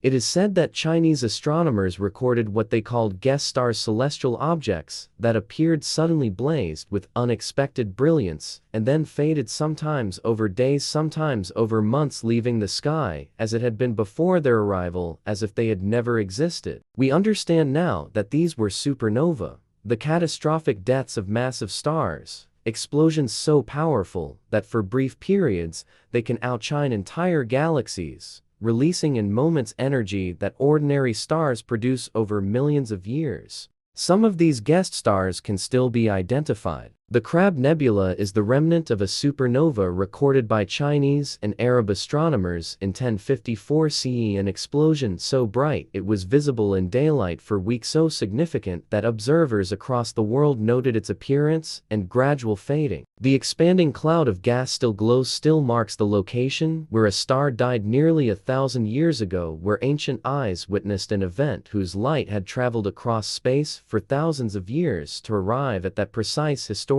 moment. But other guest stars cannot be located. The records describe their appearance, their brightness, their position relative to known constellations, yet, when modern astronomers search for remnants, they find nothing, no nebula, no trace, no evidence beyond the written accounts that something extraordinary happened in that region of sky. Either the descriptions were inaccurate, or the remnants have faded beyond detection, or stellar death sometimes leaves less evidence than we expect. The emotional journey here follows naming as relationship, the recognition that to name a star is to claim connection with it, to incorporate it into human meaning-making, to transform distant physics into local story. Every culture that watched the sky invented its own constellations, connected stars into patterns that reflected their myths and concerns, their heroes and animals, their gods and cautionary tales. We move now through layers of celestial nomenclature, recognizing that the stars have worn many names, that different cultures looked at the same configurations and saw different meanings, drew different boundaries, told different stories, yet all were mapping the same objective reality through the subjective lens of culture. Arabic names still mark many stars in modern astronomy: Betelgeuse, Rigel, Aldebaran, Deneb, vestiges of Islamic Golden Age astronomy that preserved and expanded upon Greek knowledge, that refined observations and calculations, that maintained the practice of celestial study through periods when European learning contracted. These Arabic names often described position or appearance. Betelgeuse derives from Yad el-Jawz, the hand of the central one. Deneb means simply tail, marking the position in the Swan constellation. Ptolemy's catalogue from the 2nd century CE listed over 1,000 stars, recording their positions and brightness, creating a celestial reference that would guide astronomy for over a millennium. His work built on earlier Greek observations, on Babylonian astronomical records, on accumulated knowledge passed forward through generations of sky watchers who understood that tracking celestial positions required patience, precision, and institutional continuity. But Ptolemy's stars, like all ancient catalogues, were recorded in a sky that was not quite the same as ours. Not because the stars themselves had moved significantly, most are too distant for their proper motion to be noticeable over mere centuries, but because Earth's own motion, the slow wobble of its axis called precession, gradually shifts which stars appear where, which constellation marks the celestial pole, which zodiac signs align with which seasons. Indigenous astronomers across the world maintain their own celestial cartography, observing patterns that Western astronomy often ignored or misunderstood. Australian Aboriginal peoples track stars and their relationships across seasons, incorporated astronomical knowledge into songlines that served as both navigation and mnemonic device, preserved observations across thousands of years of oral tradition. Polynesian navigators used star positions to cross vast oceanic distances, carrying in memory detailed knowledge of which stars rose and set where, how their positions changed with latitude, how to read the sky as a map more reliable than any that could be drawn on material that water would destroy. The atmosphere throughout is nocturnal, contemplative, filled with the particular wonder that comes from looking up and recognizing patterns, from knowing the sky well enough to notice change, from participating, however briefly, in the ancient practice of watching the heavens and finding meaning in their motions. Beneath the silence of the night sky, we sense the magnitude of what ancient astronomers accomplished without telescopes or photographic plates or electronic sensors, only eyes and patience and accumulated observation, generation after generation, noting positions, tracking changes, discovering patterns, predicting eclipses and conjunctions with accuracy that demonstrated profound understanding of celestial mechanics. Some believe the sky itself is impermanent, not just in the precession of Earth's axis, but in the actual positions of stars, which do move over cosmic timescales, which are not fixed points but bodies in motion. Some approaching, some receding, all tracing paths through space that will gradually dissolve the familiar constellations, that will someday make the Big Dipper unrecognizable, that will create new patterns from configurations we cannot yet imagine. The pole star changes over millennia. Today, Polaris marks celestial north, the point around which the night sky appears to rotate, the star that has guided navigation for centuries. But it was not always so. 5,000 years ago, Thuban and Draco held that position, the star that aligned with the axis when the Egyptian pyramids were built, when ancient engineers oriented their monuments to celestial north with precision that suggests they understood precession, even if they lacked our theoretical framework for explaining it. And in 12,000 years, Vega will be the pole star, will hold the position that Polaris holds now, will guide future navigators if any still look to the sky for direction, will mark the pivot point around which the heavens appear to turn. The chapter deepens now into the mystery of lost stars, celestial objects mentioned in ancient catalogs that cannot be found today, that seem to have vanished or changed identity in ways that challenge our comfortable assumption of stellar stability on human timescales. There are cases where historical records describe stars that should still be visible but aren't. Tycho Brahe's supernova of 1572 was recorded with such precision that we can identify its remnant. But earlier observations, particularly from Chinese and Arab astronomers, sometimes describe celestial events whose locations we can approximate, but whose remnants we cannot find, whose evidence has apparently faded beyond detectability or perhaps never existed as the observers described. Were ancient astronomers mistaken? Did they misrecord positions, mistake planets for stars, confuse their observations in ways that make modern identification impossible? Or did rare stellar phenomena occur that we haven't yet explained, that fall outside our current models of how stars behave, that suggest the universe is stranger and less predictable than we like to imagine? We contemplate Hipparchus's comparison of his own observations with catalogs from previous centuries. His claim that stars had changed position by amounts greater than precession could explain his suggestion that the sphere of fixed stars might not be entirely fixed. Modern astronomy has vindicated part of this: stars do have proper motion, do shift position, though most move too slowly for the change to be obvious without precise measurement across centuries. But perhaps Hipparchus saw something else, some stellar event or error in earlier catalogs that suggested mutability in what was supposed to be eternal. The search continues. Astronomers examine ancient records, trying to match historical descriptions with modern observations, trying to explain discrepancies, trying to understand whether the gaps in our knowledge reflect limitations in ancient observation or limitations in our modern theories, whether we are missing rare events because they are genuinely rare, or because we are not looking in the right ways. We close now under a dark sky, far from cities standing where ancient observers might have stood, looking up at the same stars they named, at constellations they recognized, at patterns they knew as intimately as we know the faces of family. The stars they named are still there, most of them, still visible, still tracing the same paths across the night sky, still marking the seasons and the years with movements so regular they served as the first calendars, the first clocks, the first demonstration that nature operated according to laws that could be understood and predicted. But the names have mostly changed. The constellations we recognize are not the ones ancient Egyptians saw, Not the ones Aboriginal Australians tracked, not the ones Polynesian navigators memorized. Each culture looked up and saw different patterns, connected stars in ways that made sense within their own mythologies, their own concerns, their own attempts to make human meaning from inhuman vastness. And the stars themselves are not eternal, not truly. They burn for millions or billions of years, long enough that from human perspective, they seem permanent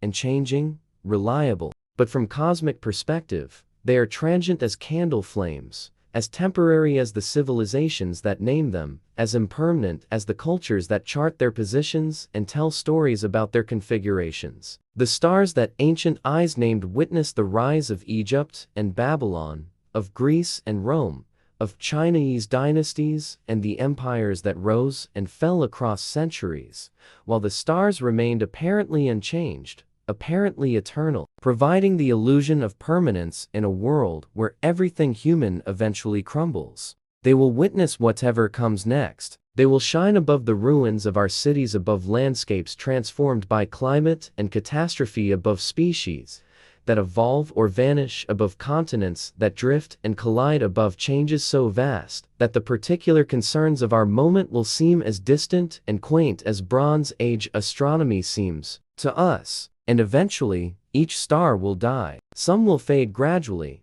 gently releasing their outer layers, leaving white dwarf cores that will cool slowly across trillions of years. Some will explode as supernova, briefly outshining galaxies, seeding space with heavy elements that will form new stars, new planets, perhaps new observers who will look up and name stars in languages we cannot imagine, who will create their own constellations, their own mythologies, their own attempts to find meaning in the patterns of light against darkness. Perhaps some star visible tonight will vanish before we do, will explode or simply fade beyond detection, will force modern astronomers to update their catalogs, to note the absence where light once was, to mark one more transition in the slow evolution of the night sky. Or perhaps the stars we see tonight will outlast our species, will shine above an Earth we no longer inhabit, will witness our own extinction, as they have witnessed the extinction of countless species before us.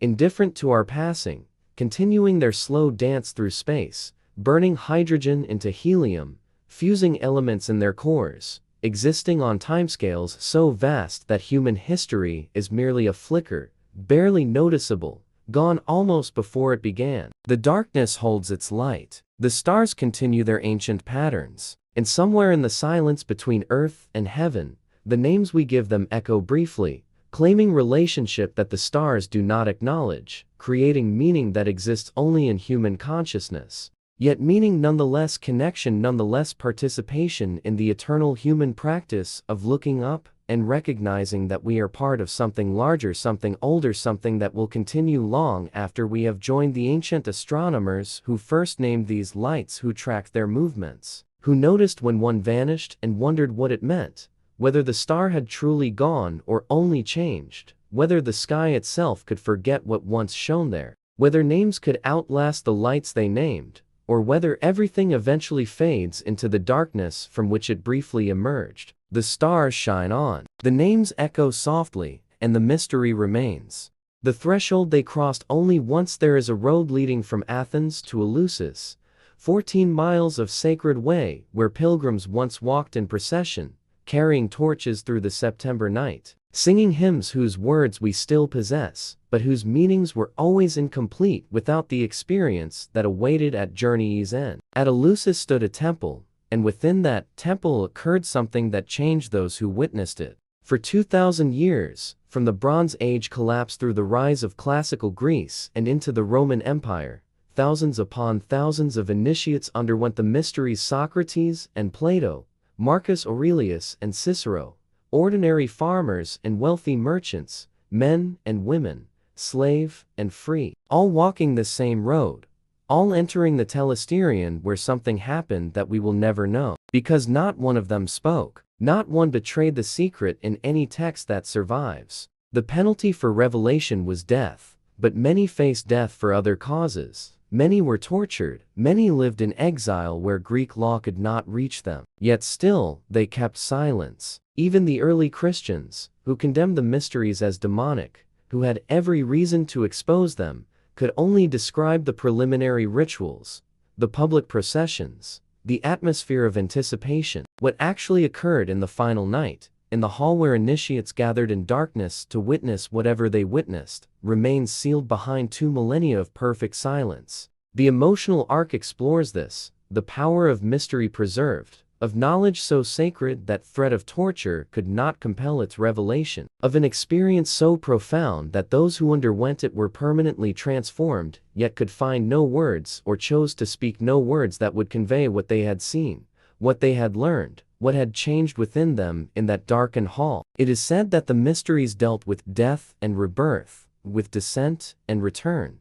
with agricultural cycle made metaphor for human transformation. The myth at their center involved Demeter and Persephone, the mother searching for her daughter who had been taken to the underworld, the grief that brought winter to the earth, the reunion that restored spring. But this was public knowledge, the exoteric story told to everyone. The esoteric truth, the mystery revealed only to initiates, was something else entirely, something the myth pointed toward without containing, something that could be experienced but not explained. We move now through other once-in-a-lifetime thresholds, recognizing that many cultures created rituals that could happen only once, initiations that permanently transformed the person who underwent them, experiences that marked a boundary between before and after, between who you were and who you would become. In Plains Indian traditions, young people undertook vision quest days alone on a hilltop or in the wilderness, fasting,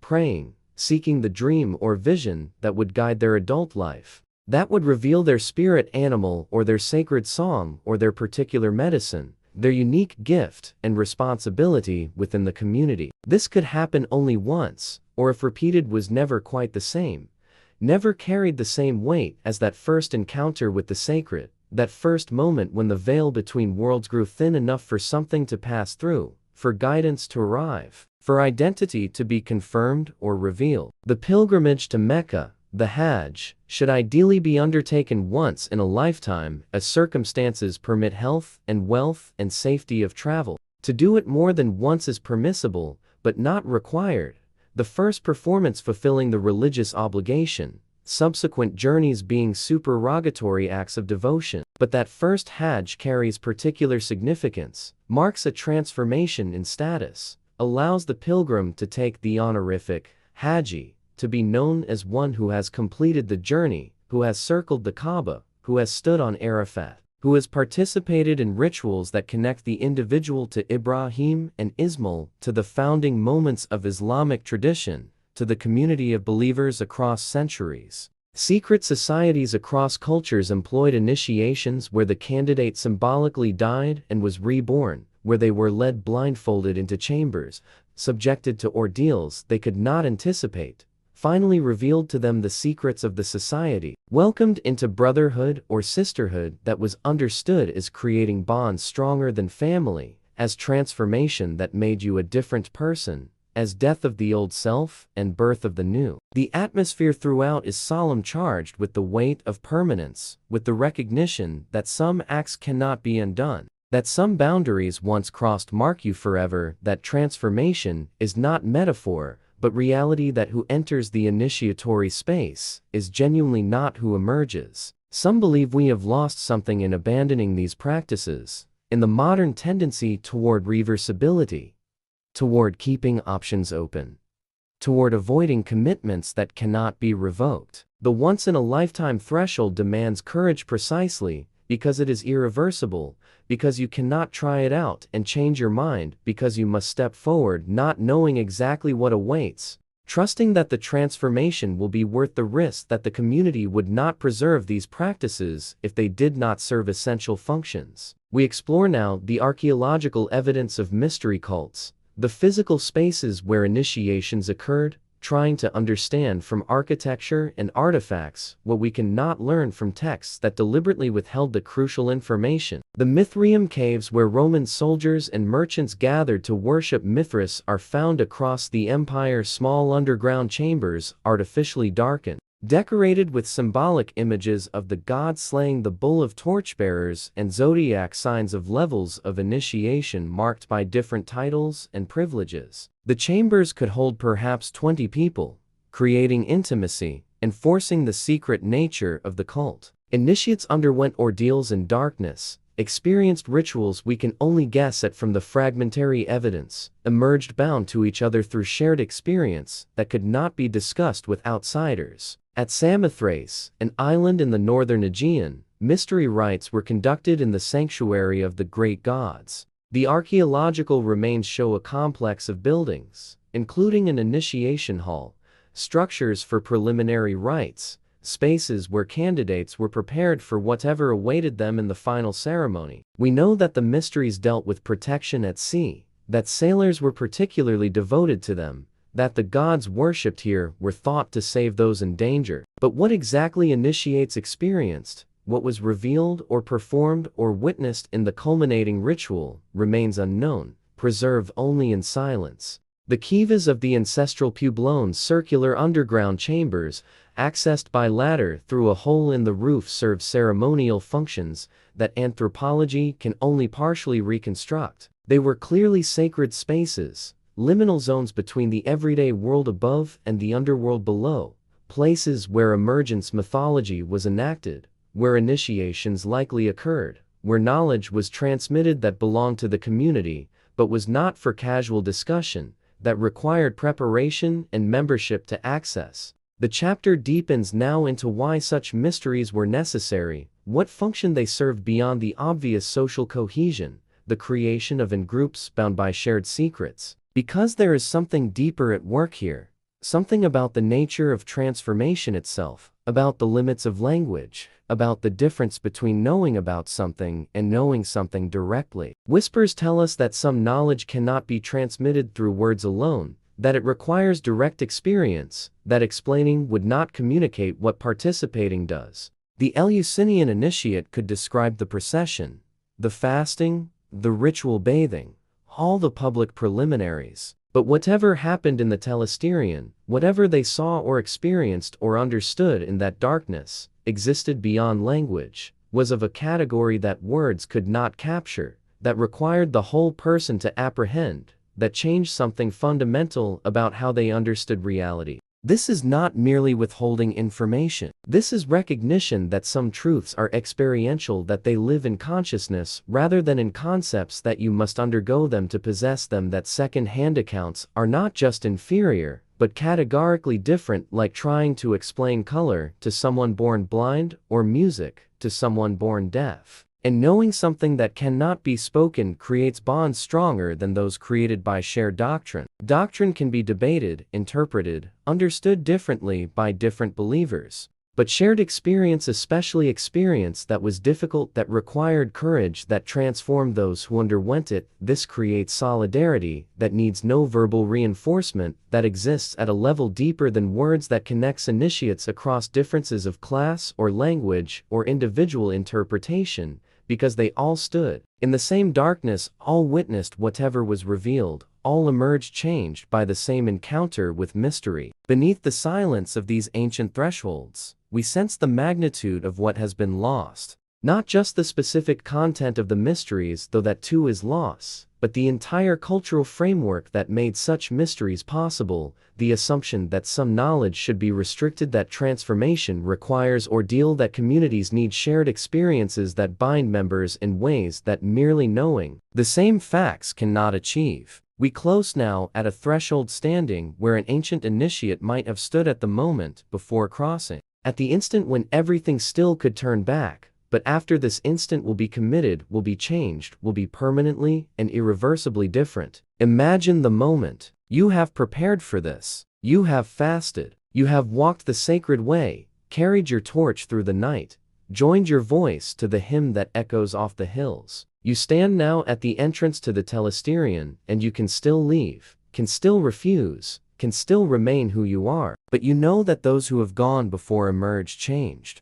You have seen it in their faces, in the way they speak about it, without speaking of it, in the bonds they share with other initiates that you cannot access, in the understanding they possess that you can only glimpse from outside. And you want that. Not just the social benefits, though those are real, but the transformation itself. The knowledge that comes only through experience, the direct encounter with whatever waits in the darkness. So you step forward. The threshold passes beneath your feet. The darkness enfolds you. And what happens next? What happens next belongs to those who cross, to those who undergo, to those who emerge on the other side knowing what they know, changed in ways they cannot explain, bound to all who have crossed the same threshold by the ineffable experience that language cannot hold, that silence preserves better than speech ever could. The courage required for this is not the courage of battlefield or dangerous journey. It is the courage of surrender, of stepping into unknown transformation,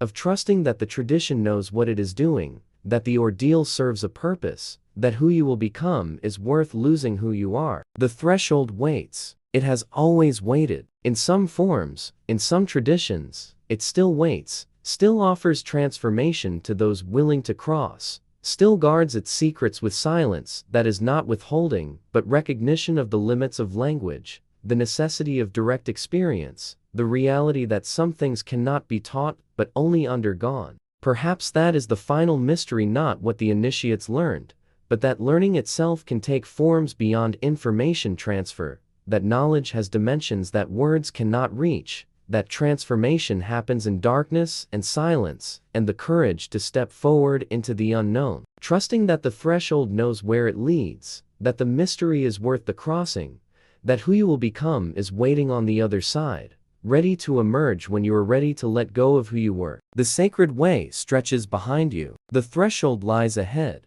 and somewhere in the space between, in the moment before crossing, the question waits: will you step forward? Will you surrender to transformation? Will you cross the threshold? They crossed only once, knowing that there is no return, that beyond lies mystery, that who enters is not who will emerge. The answer is yours alone. The threshold cannot be crossed by proxy. The transformation cannot be borrowed. The mystery waits in patient silence, as it has waited for millennia, as it will wait still, for all who have the courage to approach, to stand at the edge, and finally to step forward into the sacred unknown.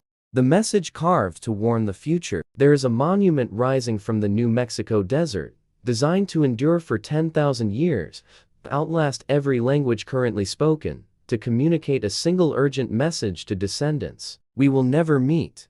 Do not dig here. What lies beneath will kill you. Deep underground, in salt formations that have been stable for hundreds of millions of years, barrels of radioactive waste rest in chambers excavated specifically for this purpose. The waste will remain dangerous for longer than recorded history, longer than the pyramids have stood, longer than agriculture has existed, longer than any human institution has persisted. And so the designers of the waste isolation pilot plant faced a question that previous generations never had to consider with such urgency. How do you warn the future? How do you ensure that people 10,000 years from now, who may speak languages that haven't been invented, who may live in civilizations organized in ways we cannot imagine, will understand that this place is dangerous, that what seems like valuable buried treasure is actually death in concentrated form? The emotional arc follows the challenge of transgenerational communication, the recognition that speaking across time is vastly more difficult than speaking across space.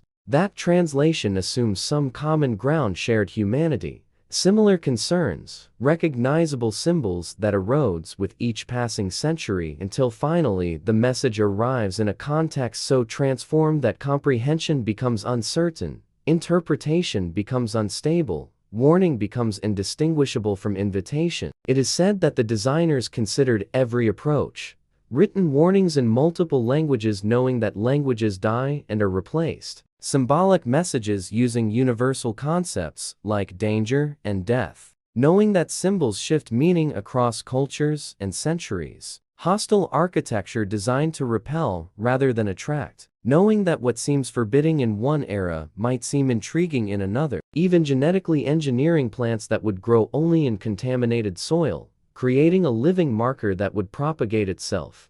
Knowing that biological warnings could be misunderstood as merely decorative, their significance lost when the context that created them is forgotten. The final design proposes massive stone or concrete structures, spikes or blocks arranged to create psychological unease, covered in inscriptions in multiple languages and pictographs showing the consequences of intrusion, figures collapsing, symbols of death, diagrams of danger spreading from the central point. The hope is redundancy. Even if most of the message is misunderstood, perhaps some element will communicate the essential warning. But the designers recognize the limitation inherent in the attempt. They are trying to solve a problem that has no perfect solution, to ensure comprehension across a temporal gulf that swallows certainty. We move now backward through history, searching for precedents, for moments when previous civilizations tried to speak to the future, to warn descendants about dangers that would outlast living memory. Curse inscriptions on Egyptian tombs promise divine retribution for those who disturbed the burial. Any person who enters this tomb in an impure state will be judged by the great God. Any person who does anything evil to this tomb, may the crocodile be against him on water, and the snake against him on land. Were these supernatural threats, expressions of religious belief that the gods would punish violation of sacred space? Or were they pragmatic warnings disguised as supernatural threats, recognizing that appeals to fear of divine judgment were more effective than appeals to respect for the dead, that invoking crocodiles and snakes was a way of communicating genuine danger, disease, structural instability, protective mechanisms in terms that would be taken seriously? Some believe the curses served both functions simultaneously, that ancient Egyptians understood the graves contained material dangers, while also believing that spiritual sanctions reinforced material precautions, that the physical and metaphysical were not separate categories, but interwoven aspects of the same protective strategy. We examine now the practice of damnatio memoriae, the condemnation of memory, where Roman Senate decreed that certain individuals should be erased from history. Their names chiseled from monuments, their images destroyed, future generations commanded to forget they ever existed. These were not warnings to the future, but rather instructions for the future, commands carved in stone for how subsequent generations should treat the memory of those deemed traitors, tyrants, enemies of the state. But the practice reveals something crucial about transgenerational communication.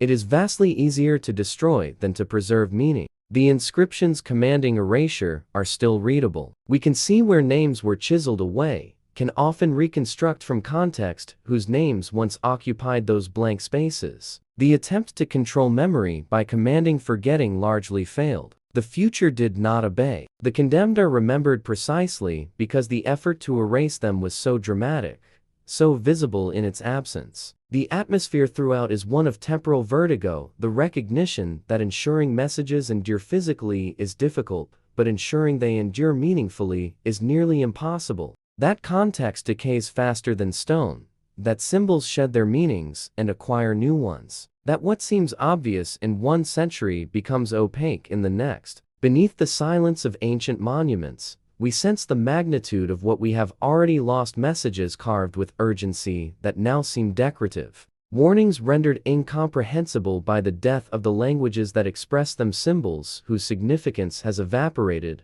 leaving only aesthetic form. We contemplate Göbekli Tepe, the Neolithic temple complex in Turkey that was deliberately buried around 8000 BC, filled with soil, covered completely, hidden from view. Why? Was this preservation an attempt to protect the site from damage or desecration? Was it closure, a ritual ending when the site had served its purpose? Or was it warning, a message that what happened here should not be repeated, that the site had become dangerous or cursed, that future generations should leave it buried? We cannot know. The people who buried it left no written explanation, no unambiguous message about their intentions. We are left interpreting actions whose meaning was clear to those who performed them, but has become opaque across 10 millennia, left projecting our own categories: preservation, closure, warning onto a past that may not have divided motivations in the same ways we do. Flood myths appear in cultures worldwide. The Mesopotamian story preserved in Gilgamesh, the biblical account of Noah, the Hindu Matsya Purana, the Greek story of Deucalion, indigenous American narratives of world-ending waters. Some believe these encode memory of actual catastrophes, the flooding of the Black Sea Basin, as glacial meltwater breached natural dams, tsunamis that devastated coastlines, rising sea levels at the end of the last ice age that drowned coastal settlements across the globe. If so, these myths represent successful transgenerational communication, warnings transmitted across centuries through story rather than inscription, preserved in oral tradition that proved more durable than stone, that adapted to new languages and cultural contexts while maintaining the essential message. Water can rise, civilizations can drown. The past holds catastrophes that the future should remember, but the success is partial. The myths communicate that flood happened, that it was catastrophic, that survival required preparation and divine favor. They do not communicate where the flooding occurred, when it occurred, what specific actions would prevent it from recurring. The warning has become story, its practical details dissolved into narrative that serves religious and moral functions more than it serves as actionable preparedness. Astronomical alignments built into temples and monuments might serve as calendars, as warning systems for cyclical dangers, solar eclipses, seasonal floods, celestial events that ancient peoples observed and sought to predict. Stonehenge aligns with solstices. Mayan pyramids mark equinoxes. The monuments are messages, are attempts to encode astronomical knowledge in permanent form, to ensure that future generations could track celestial cycles,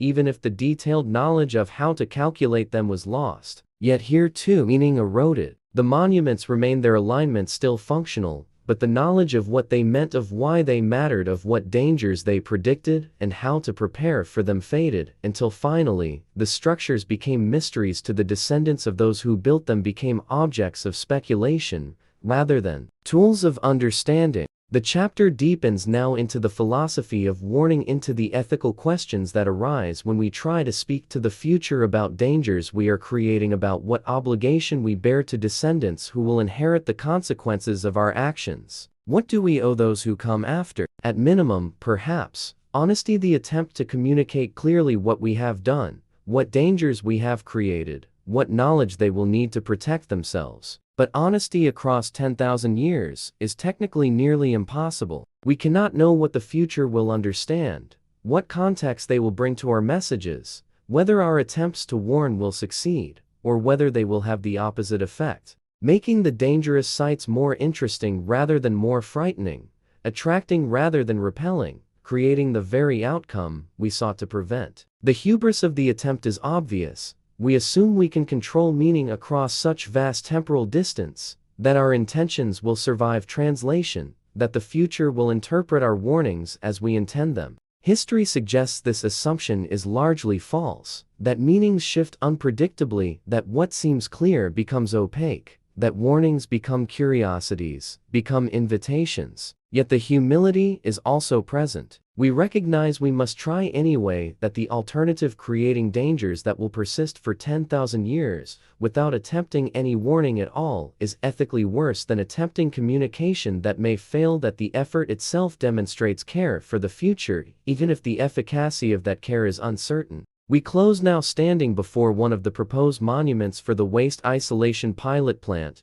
imagining it as it might appear 10,000 years hence, weathered by wind and rain, partially buried by drifting sand, inscriptions eroded, but still partly visible, massive forms still projecting hostility, still emanating the psychological unease the designers intended. And we imagine whoever finds it, what will they think? Will they recognize the symbols as warning? Will they understand the diagrams showing danger spreading from a central point? Will they read the inscriptions if any languages on the monument happen to be ancestral to languages they speak, and comprehend that this is not treasure but hazard, not invitation but prohibition? Or will they see a monument and assume it marks something important, something valuable, something worth excavating? Will they interpret the hostile architecture as protecting treasure rather than warning away from danger? Will they read the symbols as decorative rather than semantic, as art rather than instruction, as the product of a superstitious past rather than a rational warning from a technologically sophisticated civilization? We cannot know. We can only do what generations before us have done: carve our message in the most permanent materials we possess, use every means of communication we can devise, hope that redundancy will succeed where individual elements might fail, and trust that the future, whatever form it takes, will be able to recognize that we tried, that we cared enough to warn them, that we acknowledged our obligation to speak across time, in knowing the message might not arrive intact. The monument stands in the desert, or will stand, designed to outlast everything we have built to endure when our cities are ruins, when our languages are extinct, when the civilization that created nuclear waste has transformed beyond recognition, or vanished entirely. And carved into its surface, in symbols and text, in architecture and alignment, the message waits: do not dig here. What lies beneath will kill you. We created this danger. We tried to warn you. We hoped you would understand. Perhaps they will. Perhaps some element of the message will survive translation across the millennia, will communicate its essential meaning, will protect those who come after from the consequences of what we buried here. Or perhaps the monument will stand as testament to the limits of transgenerational communication, to the hubris and humility both of believing we can speak to the future, to the recognition that some messages dissolve in time no matter how carefully we craft them, that the past can try to warn the future but cannot ensure the warning will be heard. The stone holds its message. The waste beneath holds its danger, and between them, across 10,000 years, the hope that what we carved will mean what we intended, that the future will read what we wrote, that the voice of the past speaking in stone will echo clear enough to be understood, to be heeded, to protect those who will one day stand here wondering what these strange monuments mean, these hostile forms rising from the desert, these inscriptions in languages they may no longer speak, these warnings from a civilization they may barely remember, trying across the gulf of time to say, be careful. We left something dangerous here. We tried to tell you. Please understand. The message is carved. The warning is given. And now, all who tried to speak to the future before us, we wait in the silence where meaning either endures or dissolves, where communication either succeeds or fails, where the voice speaking across time either echoes clear or fades into the noise of centuries, leaving only stone and silence and the hope that somehow, someone will understand. The price they paid to enter paradise. There is smoke rising from the Temple Mount, and it has been rising since dawn. The air is thick with it, the scent of burning flesh, of incense mixed with blood, of olive oil poured onto stone that has absorbed so many offerings it seems permanently stained with devotion. Pilgrims arrive in streams leading animals they have raised from birth or purchased at great expense, carrying doves in wicker cages, bringing grain and wine and precious things they have saved for this moment. This journey, this act of approaching the holy by surrendering something they value, something it hurts to give. This is not metaphor. This is not spiritual sentiment dressed in convenient symbolism. This is actual cost, actual sacrifice, the surrender of wealth and labor and living creatures that will be slaughtered on altar stone, their blood poured out, their flesh burned or eaten in ritual meals that transform the ordinary act of consumption into sacred communion,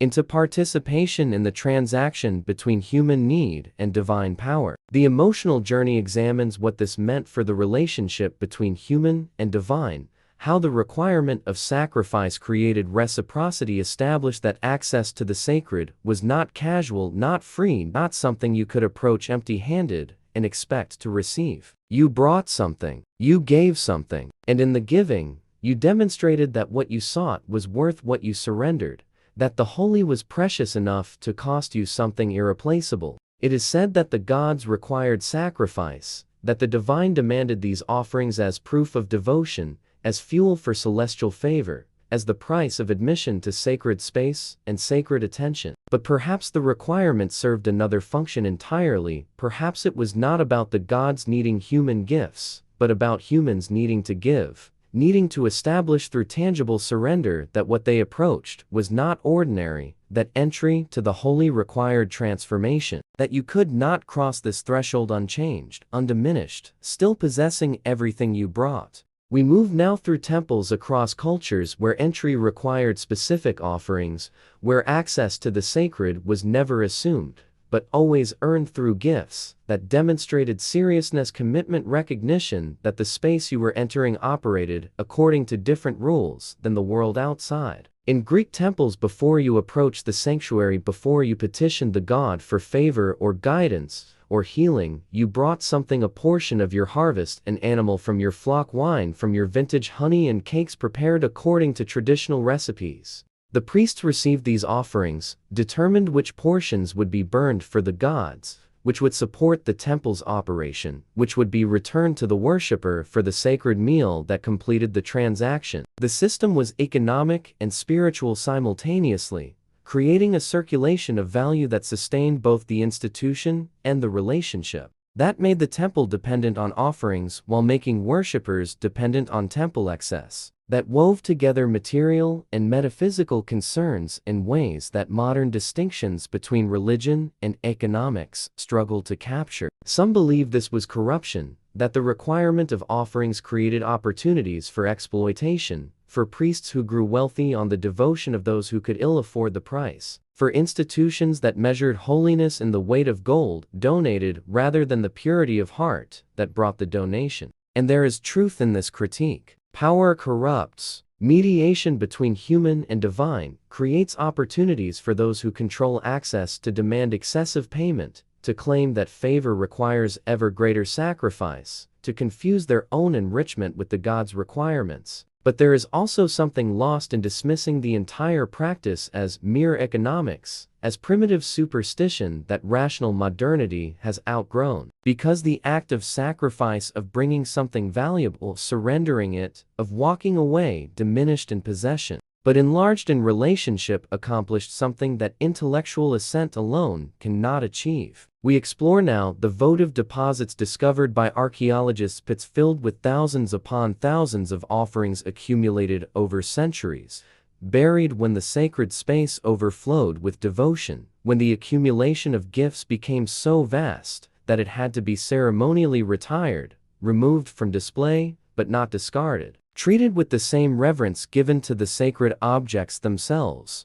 because they had been touched by human devotion, had been offered to the divine, had participated in the transaction between worlds. At Delphi, at Olympia, at countless sanctuaries across the ancient Mediterranean world, these deposits reveal the continuous stream of people who came seeking favor or healing or prophecy, or simply proximity to holiness, who brought what they could afford: wealthy patrons dedicating bronze tripods and marble statues, ordinary farmers offering clay figurines and grain, everyone participating according to their means, but everyone participating, everyone crossing the threshold with hands that had held something valuable and released it, that understood approach to the sacred required surrender. The atmosphere throughout is dense with the weight of accumulated devotion, with the recognition that these were not isolated acts, but sustained practice, generation after generation bringing offerings, creating through repetition a physical record of human longing for connection with something greater, something that demanded recognition through tangible gift, through actual cost, through the economics of the sacred that refused to separate spiritual value from material value, because both were woven together in the fabric of how communities understood relationship with the divine. Beneath the silence of these ancient deposit pits, we sense the magnitude of what was given. Not just the material value of the offerings themselves, though that was often substantial, but the hope carried with each gift, the petition whispered as the object was dedicated, the belief that the surrender would create reciprocity, would establish debt that the gods would honor by granting what was asked. We examine now the critiques that arose within these traditions, the voices that questioned whether the sacred truly required such offerings, whether gods needed human gifts, or whether the entire system served human psychological and economic purposes rather than divine demands. Jesus overturning tables in the temple, driving out the money changers and those who sold animals for sacrifice, declaring that his father's house had been made into a den of thieves. This was not merely moral outrage at corruption, but challenge to the entire premise that access to God required economic transaction, that holiness could be purchased through proper offerings, that the sacred operated according to the logic of exchange, where giving produced receiving, where cost established worth. Buddhist reforms emphasized inner purity over external offering, teaching that liberation came through understanding and practice rather than through gifts to monks or temples. Though the practical reality was more complex, and Buddhist institutions also developed elaborate systems of merit-making through donation, of accumulating spiritual benefit through material generosity. Philosophical movements in Greece and Rome questioned whether gods who were perfect and self-sufficient could possibly need anything humans might offer, whether the entire practice of sacrifice was projection of human hierarchical relationships onto the divine,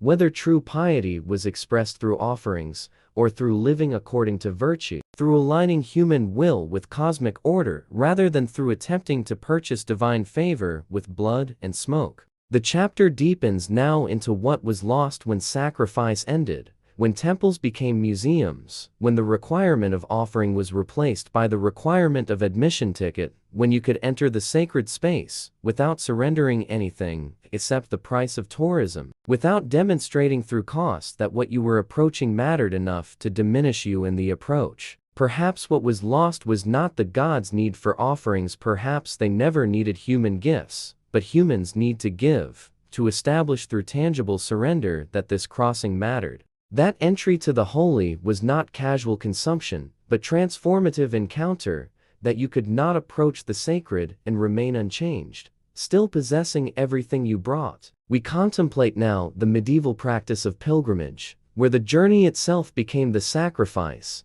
where what you surrendered was time and comfort and safety, where the price of reaching the sacred destination was months or years of your life spent walking roads that might kill you, sleeping rough, begging food, subjecting yourself to bandits and disease and the thousand hazards of medieval travel, all in pursuit of proximity to holiness, to the shrine that held the relic, to the place where the saint was buried, or the miracle occurred, or the sacred appeared in ordinary geography. The pilgrims who walked to Santiago de Compostela, to Rome, to Jerusalem, surrendered more than silver or animals. They surrendered the ordinary rhythms of their lives. They left families and fields, trades and towns, everything familiar and safe, to walk roads that might lead to the sacred encounter they sought, or might lead to anonymous death in some foreign land where no one would know their names or mourn their passing. This was sacrifice to not the blood on altar stone, but the life poured out in pursuit of something beyond comfort,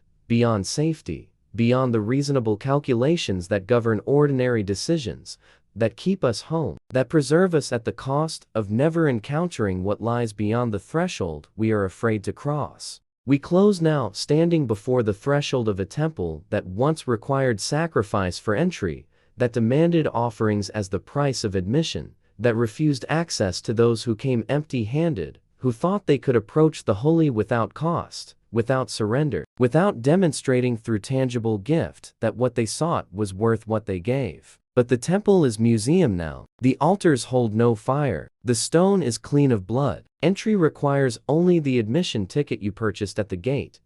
The price that goes to preservation and interpretation, to maintaining the structure as historical artifact, as architectural achievement, as destination for tourists who photograph the empty spaces where smoke once rose, where pilgrims once stood holding offerings they had carried from home, where the transaction between human devotion and divine attention once occurred in ceremonies we can reconstruct from texts and archaeology, but can never quite recapture, because the essential element is missing: the cost, the sacrifice, the surrender of something valued in exchange for proximity to something more valuable still. Perhaps something essential was lost when the price was removed, when access became easy, when the sacred became destination rather than privilege earned through devotion and cost. Not because the gods needed human gifts, perhaps they never did, but because humans need the discipline of approaching the holy through surrender, through diminishment, through the recognition that some thresholds cannot be crossed casually.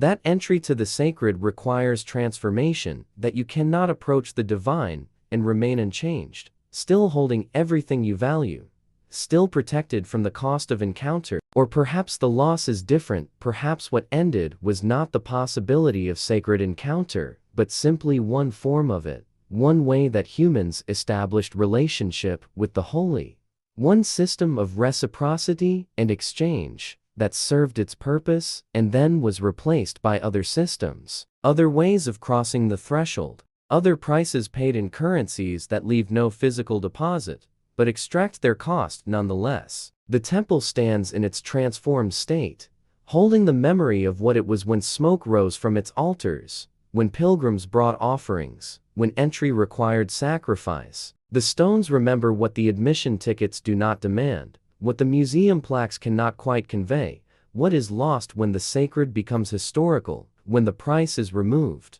when paradise can be visited without cost, without surrender, without the recognition that some doors open only to those willing to give up something irreplaceable to pass through. And perhaps in the quiet spaces between the tour groups, in the moments when the crowds thin and the light falls at certain angles, something of that older reality persists, the sense that this was a place where transactions occurred that no economy can measure, where humans brought what they valued and surrendered it, where the cost of entry was real and the price was considered worth paying, where the threshold between ordinary and holy was marked by sacrifice that testified that what lay beyond was worth everything that was left behind. The smoke has ceased, the offerings have ended, but the threshold remains patient and eternal, waiting for those who understand that some doors open only when you bring something to surrender, when you approach not empty-handed, but full-hearted, ready to give what it costs to enter,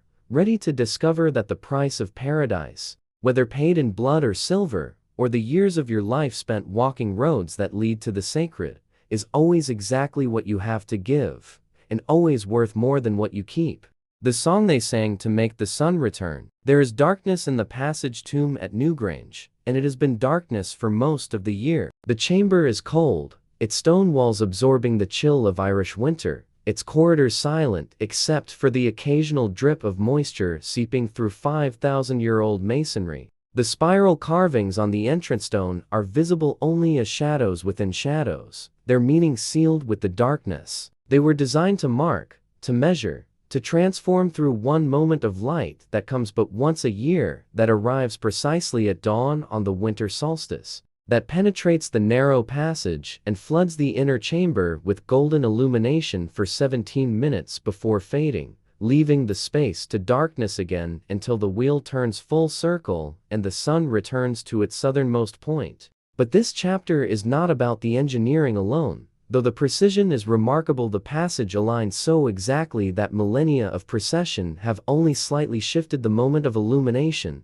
that Neolithic architects working without metal tools or written mathematics achieved accuracy that rivals modern instrumentation. This chapter is about the anxiety that motivated such precision, about the real fear that lived in the hearts of people who watched the sun weaken day by day, who saw light diminish and darkness grow, who could not be certain, not truly certain, not with the certainty we possess through accumulated astronomical knowledge, that the sun would turn back, that winter solstice marked a boundary rather than a beginning, that the light would return rather than continue fading, until darkness became permanent, until cold became absolute, until the world itself died in the absence of the sun's life-giving warmth. The emotional arc follows the relationship between human ceremony and natural cycles, examining how ritual served not just religious function, but psychological necessity, providing agency in the face of processes beyond control, creating the sense that humans were not merely passive witnesses to cosmic drama, but active participants, that consciousness itself played a role in ensuring continuation, that the songs and ceremonies and offerings were not futile gestures, but essential components of the Great Turning, that without them terrible thought the sun might not return at all. It is said that the builders of Newgrange, whoever they were, whatever names they called themselves and their gods, understood that the winter solstice was pivot point, moment of transition when the sun's daily trajectory shifted from southward retreat to northward return, when the year turned from dying toward rebirth. The passage tomb served as marker for this moment, as theater for its observation, as sacred space where community could gather in darkness to await the light, where they could participate in the turning through witnessing, through presence, through the ritual act of being there at the crucial instant, when cosmic order demonstrated its continuity, when the feared catastrophe of eternal darkness was averted once more. We move now through other solstice celebrations, recognizing that across cultures and climates,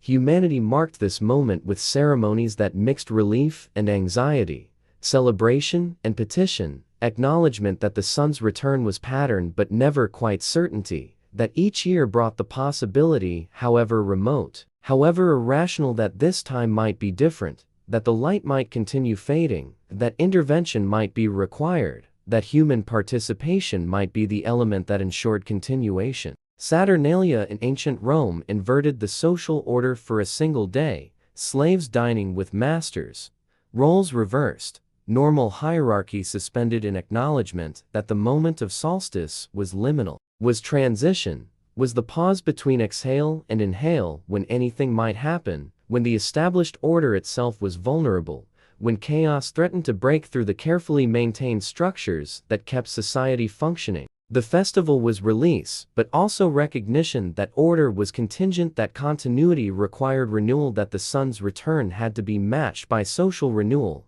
by the brief dissolution of hierarchy that acknowledged its arbitrariness before reinstating it with renewed legitimacy. In Northern Europe, fires burned through the longest night. Yule logs, bonfires, flames that mimicked the sun's warmth and light, that served as sympathetic magic that demonstrated to the weakened sun what it should do, what it should be, that encouraged through imitation its return to strength. The fires were practical, providing actual warmth and light during the coldest, darkest nights, but also symbolic, participants in the cosmic drama, human contributions to the great turning. Belief made tangible that humans could help, that their actions mattered, that lighting fires in the darkness was not futile but efficacious, that the sun might see and be strengthened, might remember its purpose and return. Some believe that these ancient peoples understood perfectly well that the sun would return regardless of human ritual, that the ceremonies were performed not from naive belief in human power over celestial mechanics, but from deeper understanding that humans need to participate, need to feel agency, need to mark significant moments with action rather than passive observation, that the rituals served psychological functions, creating communal solidarity, providing activities that transformed anxiety into engagement, that replaced helpless waiting with purposeful ceremony. But perhaps this interpretation is too modern, too rational, too quick to dismiss what ancient peoples actually believed. Perhaps they did think their rituals made a difference, that human action and cosmic cycles were intertwined,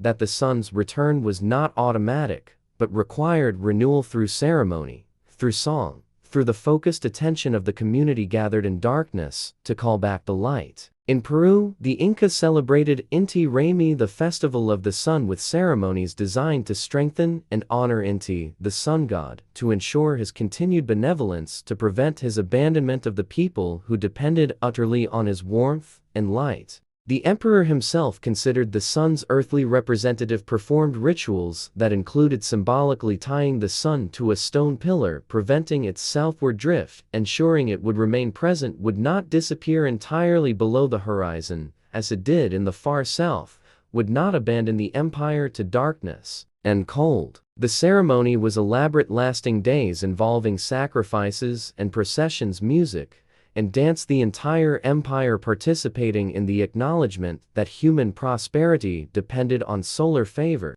that relationship with the sun required maintenance, that neglect might bring catastrophe, that proper ceremony ensured continuation. The ritual tying of the sun to stone was not merely symbolic, it was efficacious action, belief translated into practice, the conviction that human hands could affect cosmic trajectories, that the material and the celestial were not separate, but interpenetrating realms where action in one influenced outcomes in the other. The atmosphere throughout is hushed with winter darkness, with the particular vulnerability that comes from recognizing dependence on forces beyond control, from understanding that light and warmth are not guaranteed, but gifts that might be withdrawn, that the cycles we rely on could fail, that the natural order we assume is permanent is actually contingent, maintained through mechanisms we don't fully understand, vulnerable to disruption we cannot predict or prevent. Beneath the silence of these ancient ceremonies, we sense the magnitude of what was at stake, not just the physical reality of shorter days and longer nights, though those were challenging enough in ages without electric light or central heating, but the psychological weight of watching the sun weaken, of experiencing each day shorter than the last, of wondering whether this trend would ever reverse, whether the light would ever return, whether the world itself was dying and no power could stop it. We explore now the songs and prayers that survived in various cultures, examining their common themes despite vast geographical and temporal separation. They are songs of petition asking the sun to return, to not abandon us, to remember its people who need its light. They are songs of encouragement reminding the sun of its strength, its glory, its essential nature as light bringer. They are songs of celebration praising the sun's power, honoring its passage, acknowledging human dependence on its warmth and illumination. The prayers speak across millennia with remarkable consistency. Return to us, do not go too far. Remember your people, we need your light. The specific languages differ, the particular deities invoked vary, but the essential message remains constant: human recognition that we are dependent on cycles we did not create and cannot control, that our relationship with these cycles is not mere observation but participation, that we speak to the sun not because it needs our words, but because we need to speak, need to acknowledge, need to participate in the great turning through voice and ceremony and gathered presence. The chapter deepens now into the question of causation, into the relationship between belief and efficacy, between ritual action and natural outcome. Did ancient peoples truly believe their ceremonies made the sun return? Or was understanding more nuanced, recognizing that the rituals served human needs for agency and meaning, while cosmic cycles continued according to their own logic? The answer may be that the question itself is anachronistic, that it imports modern distinctions between subjective and objective, between psychological and physical, between symbol and reality. That ancient thought did not separate in the ways we do. Perhaps for them, the ritual and the solar return were not connected by cause and effect, but were both parts of a larger unity, were different aspects of the same renewal, were human and cosmic participation in the shared reality of existence that includes both consciousness and matter, both intention and mechanism. Perhaps they understood that the sun would return according to its nature, but also understood that human nature required ceremony, required participation, required the transformation of passive waiting into active engagement, required that consciousness acknowledge its place in the cosmos, not as separate observer, but as participant, as element within the larger order that includes stars and planets, light and darkness, warmth and cold, life and death, all turning together in cycles that continue whether or not we attend to them, but that become more meaningful, more bearable, more properly understood when we do attend, when we mark the moments of transition, when we gather in darkness to sing the songs our ancestors sang, calling the light back from its southern journey, participating in renewal, insisting through ceremony that we are part of the order we observe, that consciousness matters, that human voice and human presence contribute something essential even to cycles that would continue without us. We close now at dawn on winter solstice, standing perhaps at Newgrange, perhaps at Stonehenge, perhaps simply on a hilltop where the eastern horizon is visible, waiting with the patience that humans have always waited at this moment, this pivot point, this darkest hour before the turning. The sky begins to pale, not dramatically, not suddenly, but gradually, almost imperceptibly, the quality of darkness shifting, thinning, becoming something that might eventually be called twilight. And then the first ray of sun breaks the horizon, golden and cold in winter air, touching the land that has been dark, that has been waiting, that has survived another night, and now receives another day. The moment is silent except for wind and breath, except for the exhalation of those gathered to witness, except for the relief that comes from seeing what you expected to see, but could not guarantee would come from watching the sun return, as it always has, as it always will, regardless of human ritual, yet somehow made more meaningful by human presence, by the choice to gather in, cold and dark, to mark this moment, to participate rather than merely observe, to sing if there are songs to sing, to stand in silent witness if silence is the proper ceremony. And perhaps that is the wisdom preserved in these ancient practices, not that our songs make the sun return, but that singing matters anyway, that participation transforms experience, that consciousness is not external to the natural order, but part of it, that the great cycles continue whether we attend or not, but that attending is what makes us human, what connects us to ancestors who stood in similar cold watching similar dawns, who sang similar songs or different songs, but sang,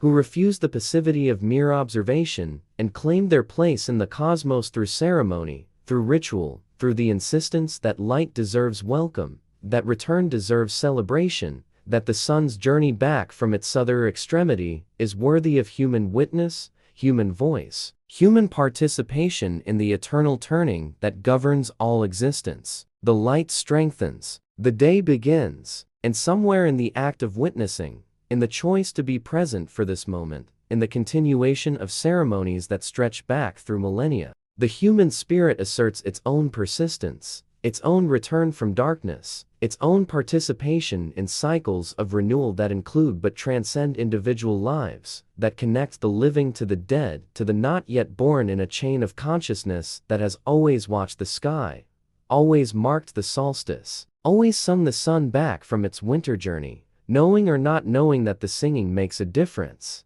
Singing anyway, because this is what humans do. This is how we mark meaning.